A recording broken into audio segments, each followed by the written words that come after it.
Καλησπέρα σε όλους. Καλώς ήρθατε στο Θρύλος 7 International, εκπομπή Θρύλος παντού στα ελληνικά.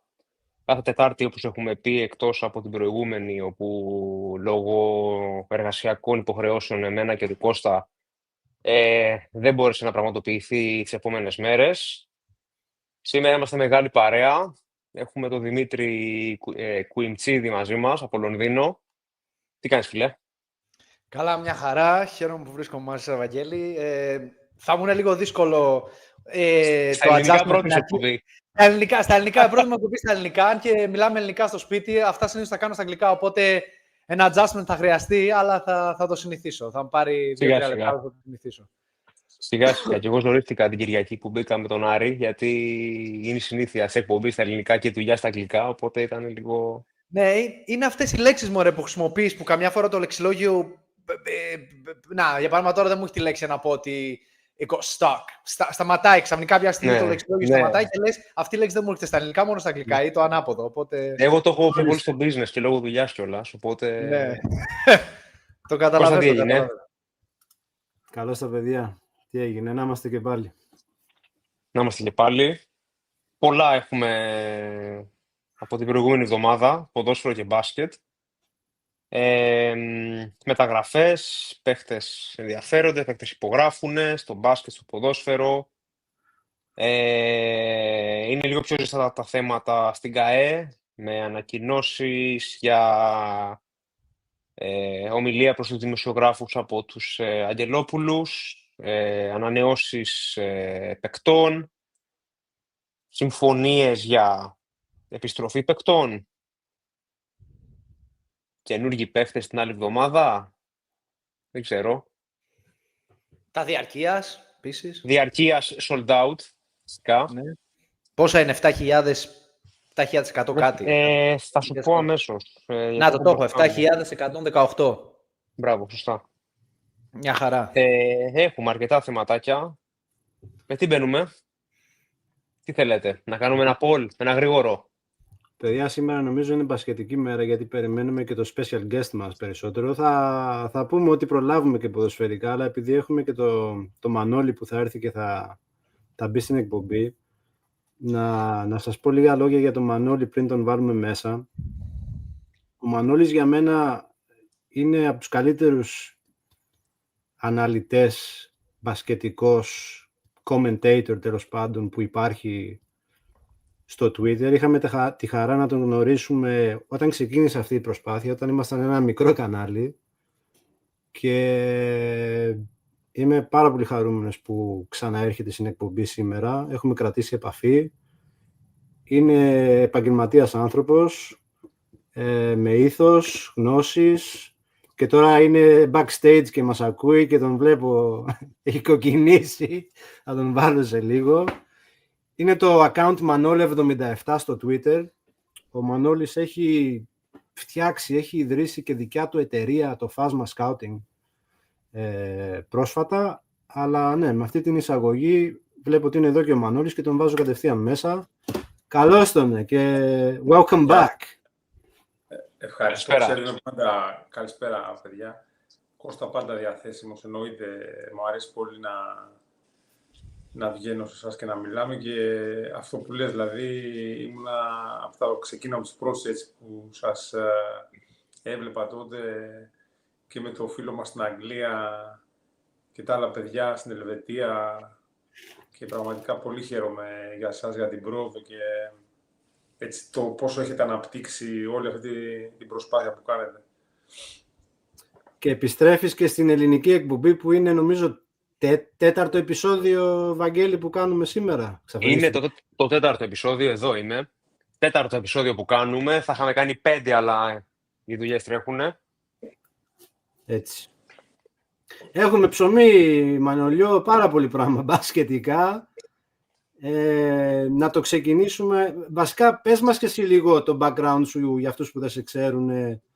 Έκανα μία μικρή εισαγωγή, αλλά the floor is yours, που λέμε, να μας τα πεις και εσύ.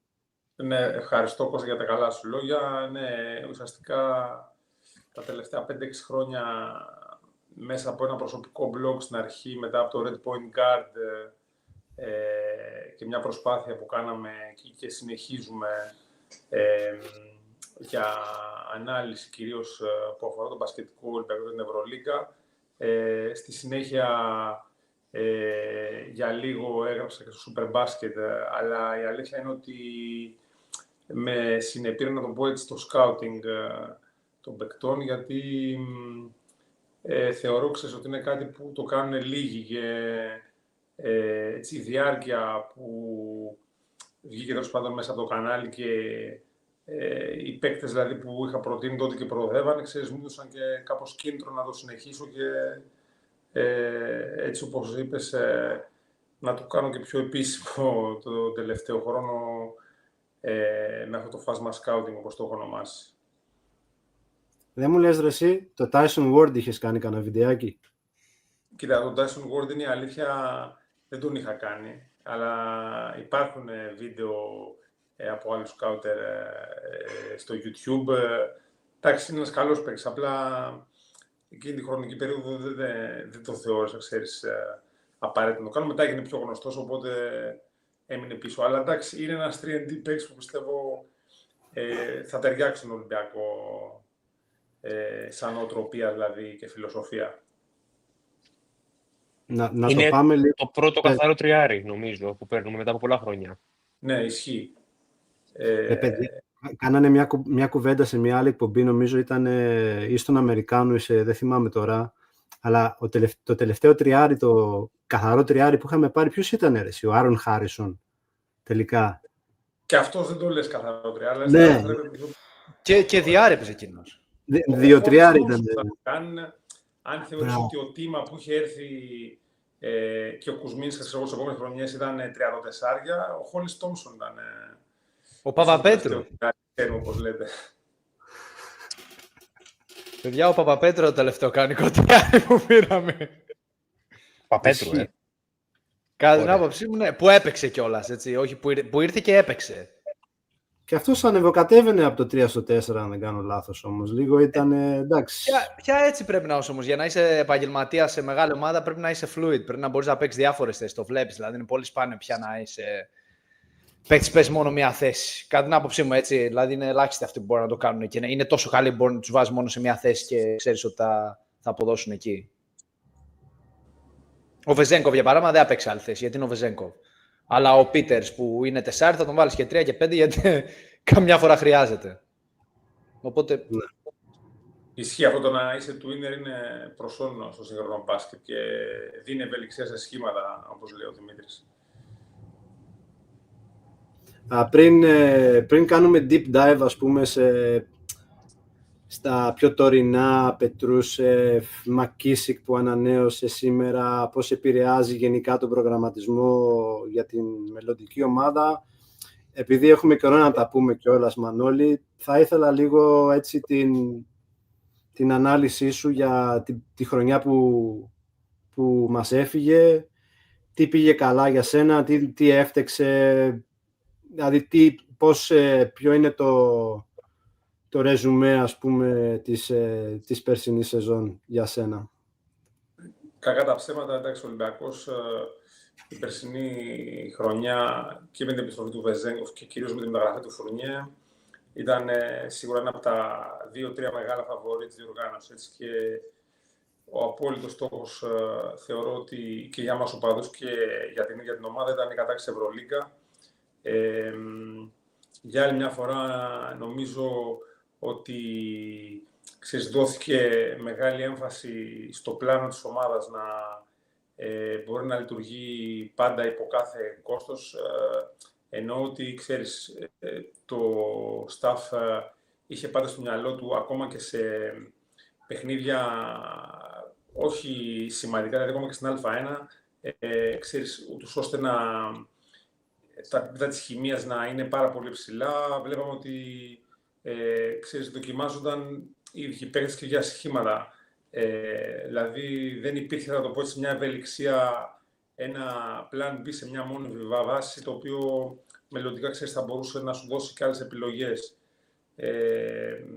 Να φέρω ένα παράδειγμα, δηλαδή θεωρώ ότι ίσως θα μπορούσαμε να είχαμε δει πιο πολύ σχήματα με δύο guard, π.χ. Walkup Dorsey, Kos Dorsey, και το Φουρνιέ στο 3, να υπάρχει αυτή η επιλογή, ας το πούμε, προς το τέλος της χρονιάς και όχι εξ ανάγκης όπως είδαμε στους τελικούς Α1 που αναγκαστικά θα έλεγα ο Ντόρσεϊ επανήλθε από την Αφθαλήνη, να το πω έτσι.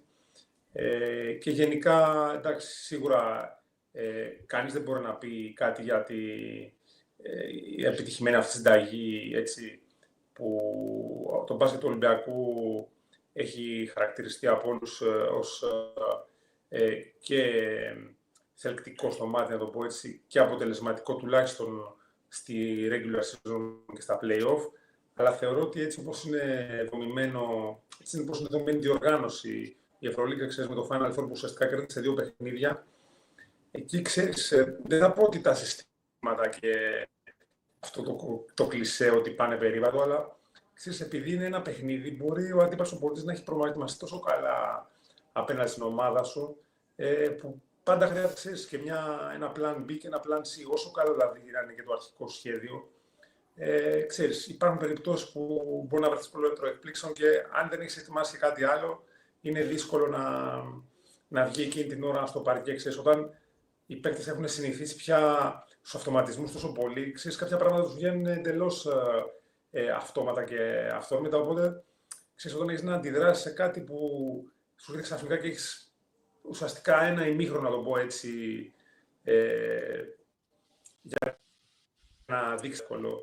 Και σίγουρα αυτό δυσκολεύει ακόμα πιο πολύ όταν με εξαίρεσης με το Φουρνιέ, που και αυτός βέβαια δεν είναι ο elite χειριστής που είναι ασώδιο, να το πω έτσι, που μπορεί να κατεβάσει και μπάλα και όπως ήταν ο Σπανούλης, να το πω έτσι. Η απουσία του Evans που τελικά δεν επέστρεψε ποτέ στήχησε, ξέρεις, το να έχει ομάδα ένα γκάρντ ο οποίος θα μπορεί να σκοράρει έτσι μετά από σκριν σταθερά, να το πω έτσι, να ξεκολλήσει η επίθεση. Δηλαδή θεωρώ ότι αυτό ήταν και το μεγαλύτερο πλήγμα που δέχτηκε η ομάδα στον τελικό με τη Μονακό. Το θετικό βέβαια στη συνέχεια ήταν ότι παρά να το πω έτσι, ξέρεις, το κλίμα που επικρατούσε απογοήτευσης μετά το Final Four, γρήγορα η ομάδα επανέκαμψε. Εκεί φάνηκε, ξέρεις, ότι αυτό ένας αέρας φρεσκάδας, δηλαδή που μπήκαν ξανά στο rotation, η ομάδα τουλάχιστον κατέξει το πρωτάθλημα που ουσιαστικά, ξέρεις, ήταν, ξέρεις, ένα γιατρικό, να το πω έτσι, και ένα κλείσιμο καλό σεζόν. Γιατί εντάξει, και πέρσι που από 2-0 χάθηκε το πρωτάθλημα το Δαναϊκό, όσο να είναι, ήταν κάτι που μας πλήγωσε, οπότε τουλάχιστον υπήρχε εξηλαίωση σε αυτό το κομμάτι, να το πω έτσι. Να σε ρωτήσω κάτι. Επειδή ανέφερες την επιστροφή του Ντόρσεϊ από την Αθαλήνη, τι πιστεύεις ότι τον έκανε να είναι τόσο κρίσιμος και τόσο accurate, που λέμε, στο παιχνίδι του? Γιατί εγώ δεν περίμενα ότι θα είναι τόσο επιδραστικός. Κοίτα, ο Ντόρσεϊ και τέτοιου είδους παίκτες που βλέπουμε ότι τα τελευταία χρόνια ευδοκιμούν, να το πω έτσι, στην Ευρωλίγκα, έχουν το καλό ότι, ξέρεις, σε τέτοια παιχνίδια που κρίνονται τίτλοι, το έχουμε δει δηλαδή και παλιότερα και σε Super Cup και σε τελικούς κυπέλλων, ότι, ξέρεις, αν βρεθούν στην καλή τους μέρα, μπορούν να αποσυντονίσουν λίγο την αντίπαλη άμυνα. Γιατί, ξέρεις, είναι ένας παίκτης που μπορεί να κάνει το απρόβλεπτο και μπορεί να είναι στρίγη αυτό που λέμε. Δηλαδή, αν ξεκινήσει να βάζει 1-2 σούτ, να συνεχίσει να σκοράρει, ξέρεις, και έτσι, ειδικά όταν έχει και δίπλα του παίκτες όπως ο Βεζέγκοφ ή ο Φουρνιέ, καταλαβαίνεις ότι είναι πολύ δύσκολο για μια άμυνα όταν έχει τέτοιους τόσο καλούς επιθετικά παίκτες σε ποσότητα και ποιότητα να προσαρμόσει το αμυντικό της πλάνο. Θεωρώ ότι και ψυχολογικά, για μένα το ψυχολογικό κομμάτι, όπως λες, Βαγγέλη, ήταν πιο δύσκολο για τον ίδιο τον Ντόρσεϊ. Δηλαδή, ότι μετά από τόση απραξία και ουσιαστικά, να το πω σε εισαγωγικά, ότι δεν υπολογιζόταν, φαινότανε, το να βρει αυτό το ψυχικό σθένος και με τα προσωπικά προβλήματα που διαβάζαμε ότι είχε, θεωρώ ότι αυτό ήταν το δύσκολο κομμάτι στο να ανακάμψει και να κάνει τις εμφάνισεις που έκανε. Δηλαδή, όχι τόσο σε θέμα αγωνιστικό και ποιότητας, γιατί ξέρουμε όλη την κλάση του, ας πούμε, στην επίθεση. Χρειαζόμαστε τέτοιου είδους παίχτες. Άμα δεις ότι όποτε στραβώνει το παιχνίδι δεν είχαμε κάποιον ο οποίος να πάρει μια φάση πάνω του, κλάταρε όλη η ομάδα. Με παράδειγμα, το Final Four. Αυτό που λες, Βαγγέλη, ναι, δηλαδή είδαμε και ότι ο Φουρνιέ προσπαθούσε με ατομικές προσπάθειες εκεί που είχε κολλήσει η ομάδα να το γυρίσει το παιχνίδι. Ο Γκος θεωρώ ότι εντάξει, ένας χρήσιμος παίκτης γενικά, αλλά ο ρόλος, ας πούμε, που τελικά του αποδόθηκε λόγω και του τραυματισμού του Walkup και όχι τόσο του καλή κατάσταση, ήταν παραπάνω δηλαδή από αυτό που αξίζει για μια ομάδα contender, να το πω έτσι, γιατί τον είχαμε δει, ας πούμε, και στη Real, έτσι, πριν 2 χρόνια, έρχονταν από τον πάγκο, ήταν ο παίκτης που δεν θα έκλεινε ποτέ το παιχνίδι. Εδώ, ξέρεις, είχε αναχθεί σχεδόν στον τρίτο επιθετικό πόλο, να το πω, μετά από τους Βεζέγκοφ και Φουρνιέ. Τίμιος παίκτης, αλλά θεωρώ για μια ομάδα, ξέρεις, με στόχους δεν μπορεί να είναι ο leading guy σου που λέμε. Θεωρείς ότι ήταν λάθος όπου έφυγε ο Γκος? Εγώ προσωπικά θεωρώ ότι μπορούσε να βρει το 1,2 και στον Ολυμπιακό. Κοίτα να δεις, η αλήθεια είναι ότι οι συνθήκες που θα βρει ο Γκος Ζαλγκίρις με λιγότερη πίεση, να το πω έτσι, για πρωταθλητισμό, όχι και Ζαλγκίρις, ειδικά στο εγχώριο, δεν είναι μια ομάδα που πρέπει οπωσδήποτε να πάρει το πρωτάθλημα και φέτος το πήρε στο Game 5. Φάνηκε κιόλας, στο Game 5 το πήρε, ναι. Ενώ πέρυσι τελευταίο shoot. Δηλαδή ήταν, αν έχανε και δεύτερο σερί πρωτάθλημα, ήταν μεγάλη αποτυχία για εκείνη. Ναι. Αλλά θεωρώ ότι ο ρόλος που θα βρει εκεί, σε συνδυασμό και με τις συνθήκες, είναι ιδανικές για τον ίδιο, θεωρώ, ξέρεις, ως career path, να το πω έτσι. Ο Ολυμπιακός τώρα, κοιτά, αν υποθέσουμε ότι θα ξέραμε του χρόνου ότι ο Evans θα γυρίσει στο 100% και θα ήταν ο Evans Ζαλγκίρις, ναι, με αυτή τη συνθήκη, να το πω έτσι, και υπόθεση, θα μπορούσε να μείνει και ο Γκος, ας πούμε. Αλλά επειδή αυτό τώρα δεν μπορούμε να το προδικάσουμε, έτσι, και ακόμα και να επιστρέψει ο Evans θα χρειαστεί, ξέρεις, κάποιους μήνες, ακόμα και να είναι 100% υγιής, ξέρεις, για να επανέλθει, ας πούμε, σε αγωνιστικούς ρυθμούς, γιατί όσο και να είναι, πέρα τον τραυματισμό, θεωρώ ότι είναι και λίγο σκουριασμένος. Έτσι είναι λογικό, έχει να παίξει από πέρσι το Μάιο. Αλλά εντάξει, εγώ επειδή είμαι υπέρ και του φρέσκου αίματος, πιστεύω ότι ίσως για τον Ολυμπιακό είναι καλύτερο, ξέρεις, ανεξάρτητα αν θα είναι ο Μίσιτς, που ας πούμε είναι ο top στόχος της ομάδας, ακόμα και αν πας και σε μια χαμηλότερη επίπεδο επιλογή, νομίζω ότι θα είναι καλό έτσι να ανανεωθεί λίγο η περιφέρεια. Για να δούμε καλή εβδομάδα.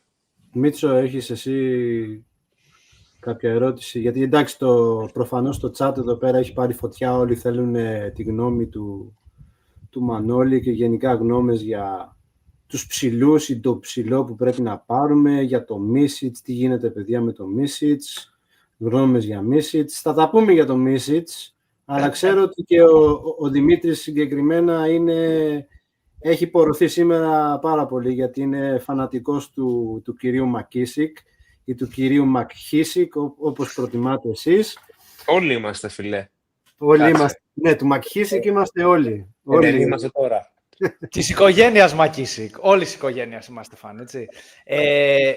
Κοίταξε, ο Μακίσικ, για μένα όλοι ξέρουν ότι τον λατρεύω, το θεωρώ, είναι ο αγαπημένος μου παίκτης. Είναι αυτό που πιστεύω που δείχνει τι σημαίνει Ολυμπιακός, ένας παίκτης ταπεινός, με πάθος, πάντα δίνει το 100%. Μπορεί κάποιες φορές να μην είναι ο καλύτερος παίκτης ή πολλές φορές να μην είναι ο καλύτερος παίκτης και να κάνει τα λάθη και να μην έχει καλούς αγώνες, αλλά το βλέπεις ότι την πονάει την ομάδα και ότι γουστάρει που είναι εδώ και είναι X-Factor, δίνει κάτι διαφορετικό, έτσι.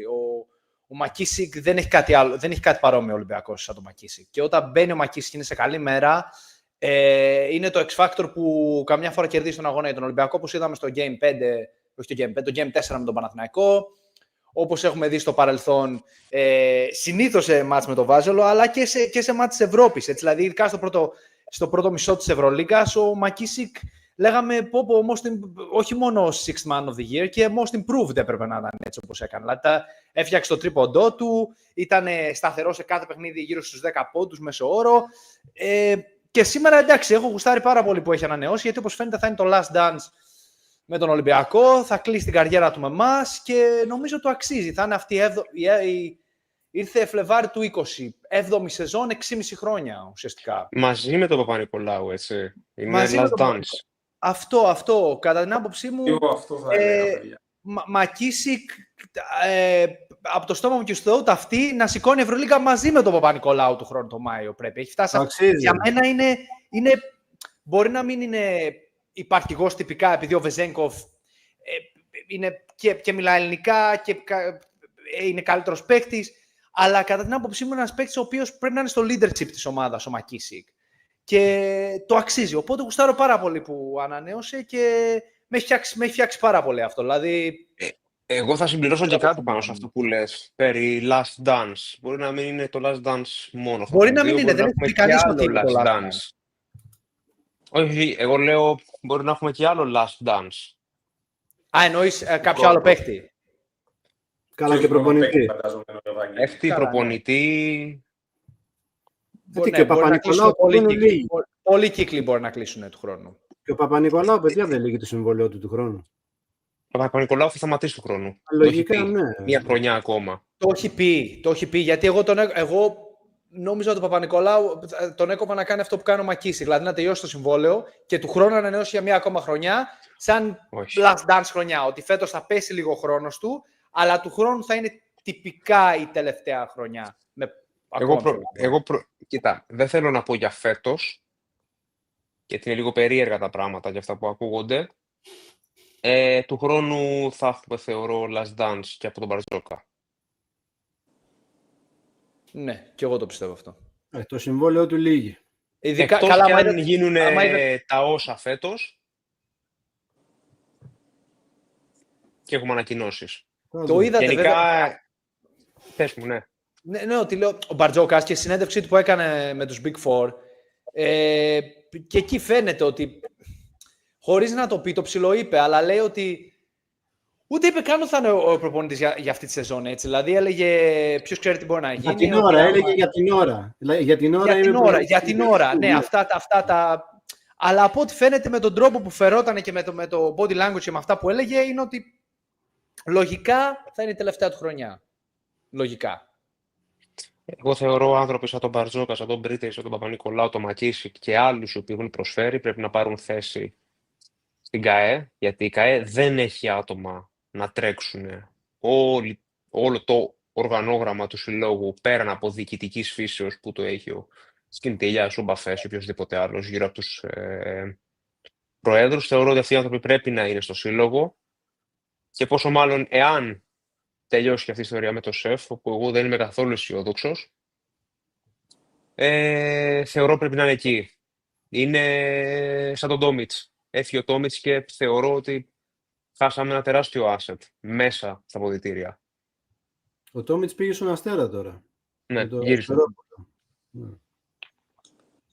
Γιατί δεν είσαι optimistic, το ξέχασα τη λέξη στα ελληνικά, για το ΣΕΦ? Φίλε, δεν είμαι optimistic. Γιατί άμα το ξεκινήσουμε δεν σταματάμε και θα πολιτικοποιηθεί και το θέμα. Δεν γίνεται, ρε φίλε, 2,5 χρόνια να ακούμε την καραμέλα θα πάρουμε το ΣΕΦ, θα πάρουμε το ΣΕΦ, θα πάρουμε το ΣΕΦ και 2,5 χρόνια να μην γίνεται τίποτα. Να βγαίνει η κυρία Τσιλιγκύρη και να διαψεύδει όσους τους παρατρεχάμενους γύρω-γύρω από την ΚΑΕ Ολυμπιακάρες βγαίνουν και δηλώνανε τα όσα.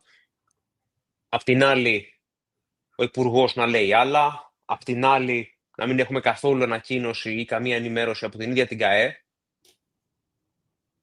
Εσύ τι πιστεύεις, ότι είναι θετικό το κλίμα?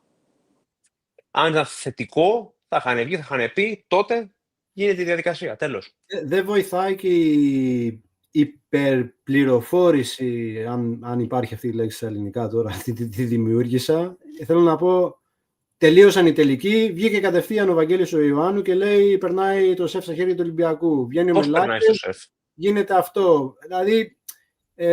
κάνει κάτι που αυτά, ξέρεις, συνήθως γίνονται μπαμ-μπαμ, όπως λες, Κώστα. Δηλαδή, τώρα, όπως λέμε και ναι, αυτό θα γίνει, ξέρεις, όταν τραβάει τόσο πολύ και απλά μένει στα λόγια, είναι λογικό να υπάρχουν και από τον κόσμο αμφιβολίες τελικά. Τι οποίες τώρα δεν ξέρω μήπως και η έκτακτη συνέντευξη τύπου που θα είναι την άλλη Τετάρτη Μπράβο, δεν το είπαμε αυτό. Ευνοεί και αυτό το κλίμα. Δηλαδή, λες, γιατί να κάνω τώρα συνέντευξη. Άμα ήταν, όπως λέει ο Βαγγέλης, κάτι που θα ήταν σίγουρα θετικό, απλά θα γινόταν μετά από μια τέτοια ανακοίνωση. Τώρα, το να γίνει μια συνέντευξη σημαίνει ότι ίσως κάπου κολλάει το θέμα. Εντάξει, αυτό βέβαια είναι εικασίες, έτσι, χωρίς να ξέρουμε ποιο είναι και το θέμα συνέντευξης και τις διαδικασίες, ας πούμε, τώρα πώς κινούνται οι συζητήσεις. Παιδιά, την Τετάρτη. Δημήτρη, με συγχωρείς. Ναι, πες. Την Τετάρτη μπορεί να μην ανακοινωθεί το σεφ μόνο, έτσι. Εγώ διαφωνώ σε αυτό, Βαγγέλη. Γιατί ξέρω που θες να το πας. Εγώ δεν το πάω πουθενά. Εγώ λέω ότι πέρσι έγινε στα ξαφνικά μία συνέντευξη τύπου. Περιμέναμε να ακούσουμε για το σεφ και παράλληλα με το σεφ ακούσαμε κι άλλα νέα. Εγώ δεν είπα κάτι. Εγώ αναφέρομαι το πώς έγινε η δουλειά πέρσι. Καλά, πέρσι έσκασε του Βεζένκοφ και κάνανε τη συνέντευξη τύπου και μετά είπανε στους δημοσιογράφους ρωτήστε μας ό,τι θέλετε. Αν θυμάμαι καλά. Αλλά τέλος πάντων, τώρα δεν υπάρχει κάτι χειρόπιαστο αυτή τη στιγμή. Λέει. Και εγώ παλιότερα που δούλευα για εταιρείες που κάνανε business στην Ελλάδα και κάνανε συναντήσεις με υπουργούς και διάφορα, τους έλεγα τι σας είπε ο υπουργός, σας είπε ναι ή σας είπε ναι. Γιατί άμα σας είπε ναι, ξέχασέ το. Δηλαδή είναι λίγο παρόμοια εδώ η κατάσταση. Θα γίνει αυτό, ναι, μεν, αλλά. Δεν έχουμε κάτι ξεκάθαρο. Μακάρι. Για το ΣΕΒ δεν υπάρχει τίποτα ξεκάθαρο. Έχει ακουστεί επίσης, πέρασε νομίζω μια πληροφορία από X ότι μπορεί να αλλάξουμε ένδυση. Τώρα πολλά. Λίγες ημέρες, παιδιά. Πότε, την επόμενη Τετάρτη είπανε, σωστά? Σε μια εβδομάδα. Την επόμενη Τετάρτη, που σημαίνει ότι Τετάρτη εδώ θα είμαστε πάλι και θα τα πούμε. Εδώ θα είμαστε, τα έχουμε πολύ ζουμί. Ναι, με την ένδυση δεν ξέρω τι έχει γίνει. Υπάρχει μια εικασία για συμφωνία με την Adidas. Τώρα, αν ισχύει ή δεν ισχύει... Είδαμε. Με την Adidas, η Adidas μας στο ποδόσφαιρο με τη συλλεκτική φανέλα. Ακόμα την περιμένουμε. Δεν θεωρώ ότι να τη βγάλω, την έχω εδώ, να τη βγάλω, να τη δείξω. Δημήτρη, Κώστα, δεν θεωρώ ότι φταίει η Adidas, γιατί η Νιρεμβέργη έχει ακριβώς το ίδιο σχήμα και όπου κοιτάξεις βρίσκεις φανέλα της Νιρεμβέργης. Ακριβώς την ίδια, το σήμα αλλάζει μόνο. Οπότε δεν είναι ζήτημα της Adidas. Συγκρίνεις το μεγαλείο του Ολυμπιακού. Παιδιά, δεν συνέκρινα το μεγαλείο. Τι κάνεις εκεί, ρε? Μας πέθανε. Εσύ βρήκες, Μανώλη? Μανώλη, εσύ βρήκες? Όχι, η αλήθεια είναι επειδή το τελευταίο δίμηνο είχα πολλά τρεχάματα και αυτά, δεν είχα χρόνο να ασχοληθώ με πολλά πράγματα. Είχα αφήσει πίσω, οπότε... Λοιπόν, κάναμε λίγο... κάποια στιγμή. Σταμάτα ρε, θα σε πετάξω έξω. Λοιπόν, κάναμε λίγο digress. Παρακαμψή, ναι. Ναι. Υπάρχει ένα poll. Συμφωνείτε με την παραμονή Μακίσικ? Έχουμε κοντά 100 ψήφους. 90% όχι, θα πάει kick. Λοιπόν, 90% είναι ναι και 10% είναι όχι. Συνεχίστε εκεί όπως μπαίνετε να ψηφίσετε κι εσείς. Κάντε και τα like σας, subscribe στο κανάλι, βοηθήστε στη διάδοση του καναλιού. Εγώ μπορώ να κάνω μια γρήγορη ερώτηση πάνω σε αυτό, πάνω στο poll. Παιδιά, Βαγγέλη, Μανώλη, Κώστα, οποιοδήποτε, αν και δεν ξέρω αν κανείς από τους τρεις σας τα έχει αυτή την άποψη, έχετε οποιοδήποτε λόγο για τον οποίο δεν συμφωνείτε με την παραμονή Μακίσικ? Ναι. Εντάξει, και νομίζω ότι ήμασταν φίλοι, Κώστα. Πες το. Άκουσε να δεις. Θεωρώ σε αυτή τη φάση ότι πρέπει να κάνεις μια επιλογή. Άμα κρατήσεις Μακίσικ, δεν κρατάς το Σέιμπεν Λι. Π.χ. Έχει γεμίσει η περιφέρεια. Ξανά. Και έχουμε γεμίσει ξένους. Υπάρχει και το θέμα του Πετρούσεφ που δεν ξέρουμε τι θα γίνει. Και γενικά δεν είμαι υπέρ των αποφάσεων για λόγους συναισθηματικούς. Κοίταξε να δεις. Το συν 2, εγώ δεν του το έδινα με τίποτα. Και από ό,τι φαίνεται, έχει υπογράψει για συν 1, έτσι. Για συν 1. Οπότε το πράγμα κατέληξε εκεί που το ήθελε ο σύλλογος. Θεωρώ ότι το συμβόλαιο το εξαργυρώνει για τις εμφανίσεις του στους τελικούς. Και το πρώτο μισό της σεζόν στην Ευρωλίγκα έχει κάνει καλές εμφανίσεις. Μετά έχει μια τρομερή κοιλιά από τότε που ξεκίνησε τα εξωμπασχετικά.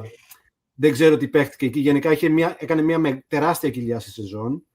Έκανε αυτό το πράγμα που με εκνευρίζει αφάνταστα, που έπαιρνε την μπάλα, έβαζε το κεφάλι κάτω και έκανε drive στο καλάθι και παίρνανε επιθετικά φάουλ οι αντίπαλοι, χάναμε την μπάλα, φεύγανε σε εύκολα transition οι αντίπαλοι και βάζανε easy buckets. Και γενικά νόμιζα εγώ ότι το έχει χάσει, ρε παιδί μου, αλλά δεν ξέρω κατά πόσο μπορεί να το κάνει sustain αυτό το πράγμα άλλη μια χρονιά. Τώρα, βέβαια, έχω παρακολουθήσει όλες τις συνεντεύξεις του που μιλούσε για τι τον βοηθήστε με λίγο, τι τον κάνει motivate. Τι το κάνει, ναι. Τι τον ενθαρρύνει. Τι κίνητρα έχει. Δηλαδή, έλεγε για, ας πούμε, πώς νιώθει το σώμα του. Ότι νιώθει ότι ακόμα δηλαδή, έχει πάρα πολύ ενέργεια να δώσει. Εντάξει, ο Μακίσικ γενικά είναι και ένας άνθρωπος που του αρέσει να μιλάει. Είναι πολύ εξωκαρδιά και βγαίνει ο άνθρωπος τώρα και λέει ότι εγώ αγαπάω τον Ολυμπιακό περισσότερο από τον Μπαρτζόκα. Φάση. Δηλαδή δεν υπάρχει άνθρωπος που αγαπάει τον Ολυμπιακό περισσότερο από μένα. Είναι και λίγο τρελιάρης, έτσι. Μακίσικ, αν μας παρακολουθείς, γεια σου. Μακάρι να μπορούσαμε να το φέρουμε αυτόν τον άνθρωπο. Και γενικά τέτοιους παίχτες δουλεύουμε γενικά να φέρουμε. Έλληνες και ξένους. Μια μικρή βόμβα ότι μπορεί να έχουμε και καλεσμένους, αν όχι στο επόμενο, στο μεθεπόμενο.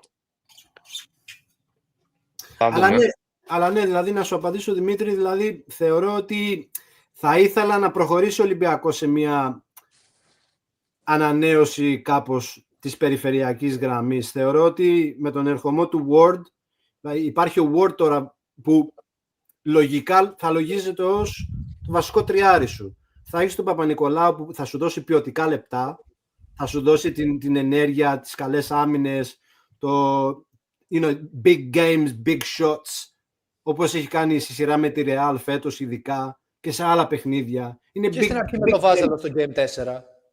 Είναι big game player ο Παπα-Νικολάου, δηλαδή είναι captain της ομάδας.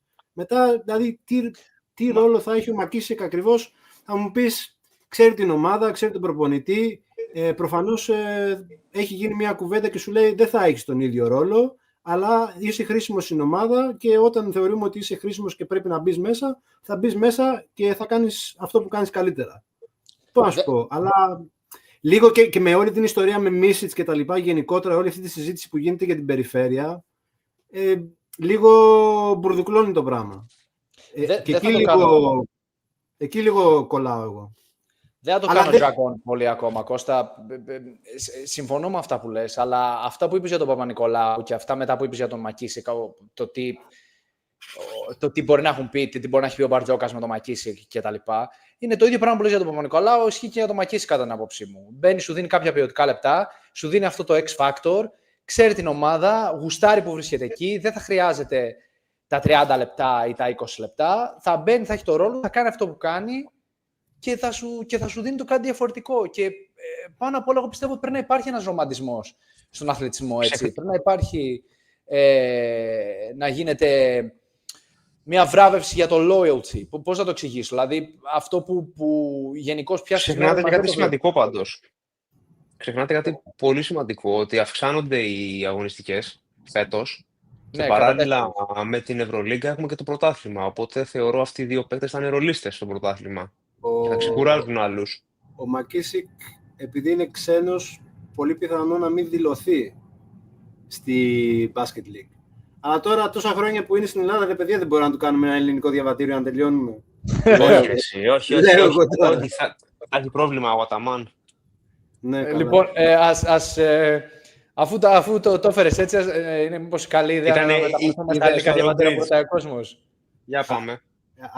Και κάτι να πετάξω τώρα για τον Αταμάν. Πετάξατε μια σπόντα, δεν ξέρω αν ο κόσμος το έχει δει, αλλά την εθνική Τουρκίας που επέλεξε για το Ευρωμπάσκετ, βλέπω δύο ονόματα που δεν μου κάνουν και real Turks.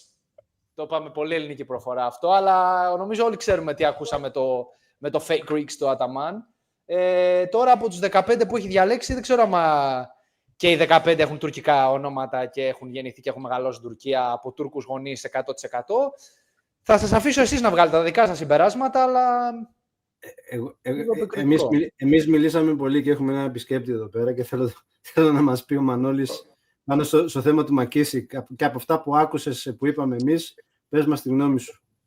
Κοίτα, εγώ είμαι κάπου στη μέση, δηλαδή στη βάση αυτή που είπαμε πριν, ότι ο Μακίσικ είναι ένα από τα πρόσωπα του Ολυμπιακού της τελευταίας εξαετίας. Όπως είπε και ο Δημήτρης, το Φλεβάρι του 2020 και μαζί με τον Βεζέγκο, τον Πανικολά και τον Μπαρτζόκα είναι οι μόνοι, ξέρεις, από αυτή την ομάδα, ξέρεις, την προ-COVID του Ολυμπιακού. Ότι αξίζει αυτή την επιβράβευση και για τα αποδυτήρια, ξέρεις, να είναι ένας ιστός συνεκτικότητας, να το πω έτσι, γιατί είναι σημαντικό κομμάτι της ομάδας αυτά τα χρόνια, έχει δεθεί πολύ. Και εντάξει, σίγουρα μπορεί να είναι χρήσιμο σε αρκετά παιχνίδια, ερχόμενος από τον πάγκο και ξαναλλάξει το momentum με το στυλ παιχνιδιού που έχει. Από την άλλη όμως, θεωρώ ότι αυτή η παραμονή του Μακίσικ να μην υποθηκεύσει, όπως είπε και ο Κώστας, το σχεδιασμό στα γκάρτ, δηλαδή να αποκτηθεί ένας ακόμα γκάρτ που θα έχει διαφορετικά στοιχεία από τους υπόλοιπους και ταυτόχρονα ίσως ο ίδιος, ξέρεις, σε σταθερή βάση να πάει λίγο πιο πίσω στο rotation, δηλαδή να μην είναι ο 7ος παίκτης όπως ήταν τώρα ο 8ος στο rotation, ίσως να είναι λίγο πιο πίσω, δηλαδή όταν θα έχεις, όπως λες, ένα καινούριο guard, τον Evans, πιθανόν τον Lee, τον Walkup, τον Dorsey και τον Fournier, που πιο πολύ ο Μπαρτζόκος τον υπολογίζει το 2, γιατί τώρα και με τον Ward, όπως λες, το 3 θα είναι καλυμμένο από αυτούς. Δεν βλέπω να μένω πολλά λεπτά για τον Μακίσικ. Σίγουρα είναι ένας παίκτης που μπορεί να αλλάξει το momentum, αλλά το να στηρίζεσαι και καθ' όλη τη διάρκεια της χρονιάς πάνω του, από την άποψη ότι, όπως είπες, υπάρχουν διαστήματα όπου δεν είναι τόσο σταθερός, είναι ένα ρίσκο. Οπότε, αν, όπως είπε και ο Κώστας, ο ρόλος του είναι συγκεκριμένος και, ας πούμε, έχει πιο πολύ, αυτό ξέρεις, το φίλτρο να έρχεται από τον πάγκο σε συγκεκριμένα παιχνίδια, όταν, ξέρω εγώ, η ομάδα θέλει κάποια στοιχεία που τα έχει εκείνος, την αθλητικότητα, το transition, το hustling, τότε ναι, είναι σωστή παραμένει ο Μακίσικ. Αν όμως, ξέρεις, προορίζεται να έχει τον ίδιο ρόλο με πέρυσι, πρόπερσι, δηλαδή να είναι ο 7ος παίκτης της ομάδας, ο 8ος, νομίζω ότι, όπως λες, επειδή είναι η ιστορία της ομάδας τόσο υψηλή, ίσως, ξέρεις, πρέπει να κοιτάξει και ο Ολυμπιακός, σίγουρα και το συναισθηματικό κομμάτι, αλλά να κοιτάξουμε λίγο και την ποιότητα, έτσι, την ατομική.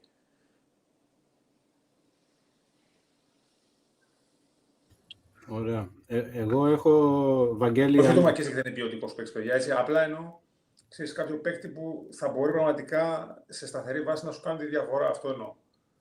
Εντάξει, όσο ποιοτικός κι αν είναι κάποιος, είναι 35 χρονών, θα γίνει 36, έτσι, δηλαδή. Εκτός άμα είσαι ο LeBron James ή ας κάποιος άλλος παίζει σε αυτήν την ηλικία. Μόνο ο LeBron, μου έρχεται σαν παράδειγμα. Ή και ο Kevin Durant, πόσο είναι, 36, αυτός 37.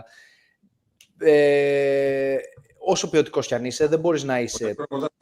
Δημήτρη, είναι άλλη πίστα αυτό. Αυτό εννοώ, ότι καλά, ο LeBron είναι πάνω από τα 40, αλλά αυτό ότι πρέπει να... Όσο ποιοτικός κι αν είσαι, όταν φτάσεις μετά από κάποια ηλικία, δεν είσαι... Δεν μπορείς να προσφέρεις αυτό το πράγμα για μια ομάδα που ψάχνει την κορυφή. Συμφωνώ σε αυτό, φυσικά. Συμφωνώ. Θέλω λίγο να το συνδέσω με τη συζήτηση για τα guard, αλλά πριν το κάνω αυτό, θέλω να κάνω ένα shout-out στον κύριο εδώ στα comments, τον Gus Drax. Ο Κώστας, παιδιά, όταν ακούτε τη μουσική, το intro της εκπομπής, η κιθάρα είναι του κυρίου εδώ, του εικονιζόμενου. Οπότε, Κώστα, ευχαριστούμε για τη στήριξή σου όλα αυτά τα χρόνια και σε σένα, ο Gus Drax. Και ευχαριστώ και πάλι από καρδιάς για το φοβερό intro που μας έχεις κάνει. Ευχαριστώ πάρα πολύ, Κώστα. Ευχαριστούμε. Λοιπόν, Μανώλη, επειδή είμαστε σε αυτή τη συζήτηση τώρα περισσότερο στο τι γίνεται στην περιφέρεια, η συζήτηση είναι η εξής. Νομίζω όλος ο κόσμος θέλει Μίσιτς ή ξέρω εγώ το 70... Άμα βάλω ένα poll τώρα και ρωτήσω τον κόσμο θέλετε Μίσιτς ή θέλετε Steele, Weiler, Babb. Πιστεύω ότι το poll θα είναι 99% Μίσιτς και 1% Weiler, Babb. Να βάλω το poll για πλάκα, για να δω.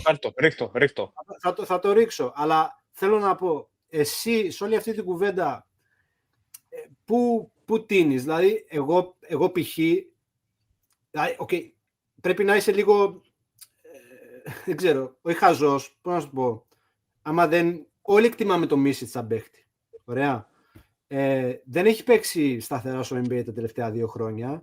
Βέβαια, είδαμε ότι και ο Βεζένκοφ από μια χρονιά σχετικής απραξίας στο Σακραμέντο που ήταν, γύρισε και δεν του πήρε πάρα πολύ καιρό να αρχίζει να τα μπουμπουνίζει. Οπότε, στο μπάσκετ αυτό δεν νομίζω ότι επηρεάζει τόσο.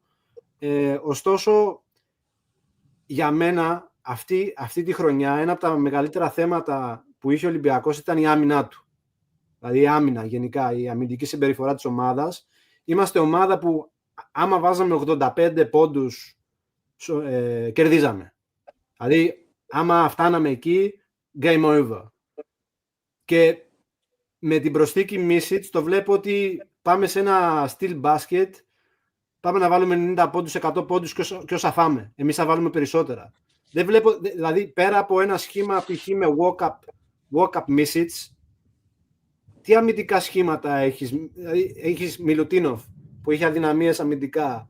Στο 4 ο Βεζένκοφ, εντάξει, δεν υπάρχει καλή ισορροπία. Εγώ αυτό λίγο φοβάμαι με Μίσιτς, αλλά εσύ μπορείς να κάνεις την ανάλυση καλύτερα από μένα. Κοίτα, αυτό ισχύει που λες. Και εγώ θα σου βγάλω και το αμυντικό κομμάτι. Η αλήθεια είναι ότι στην επίθεση στο μπάσκετ που παίζουμε, ένας παίκτης σαν το Weiler Babb ή ο Έξον τώρα που λένε από το NBA που έχει μείνει ελεύθερος και έχει και ευρωπαϊκή εμπειρία με Μπάσκετ και Παρτιζάν, θα μπορούσε θεωρητικά να απασχολήσει.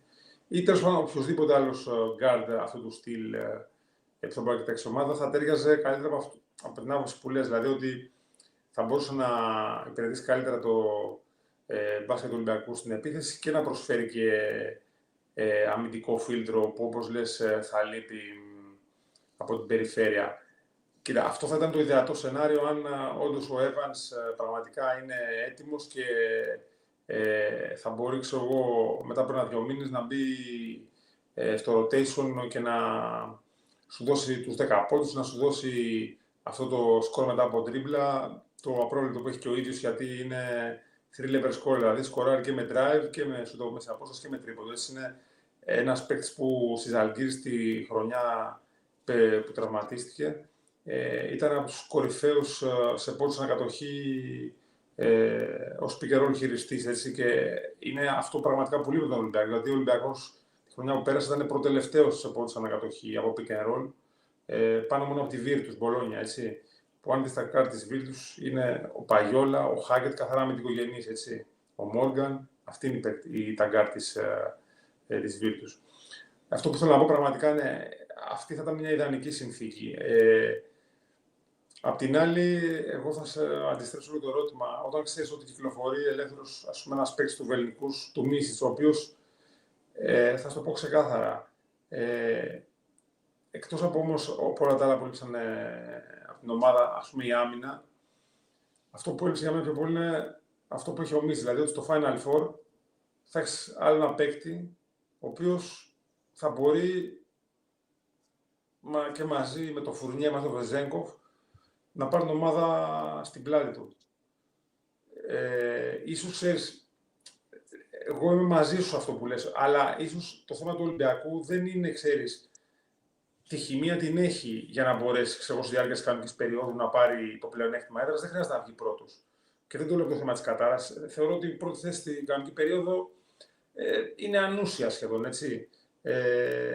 Το θέμα, ξέρεις, είναι να έχεις ένα καλό ρυθμό λίγο πριν τα play-off, να εξασφαλίσεις το πλεονέκτημα έδρας, εννοείται αυτό είναι πολύ σημαντικό, και από εκεί πέρα να ξέρεις να βρεθείς σε top φόρμα στα play-off και στο Final Four και να έχεις, ξέρεις, ο κάθε παίκτης του ρόλου του, αλλά θα χρειαστεί ειδικά σε αγώνες, 2 αγώνες 40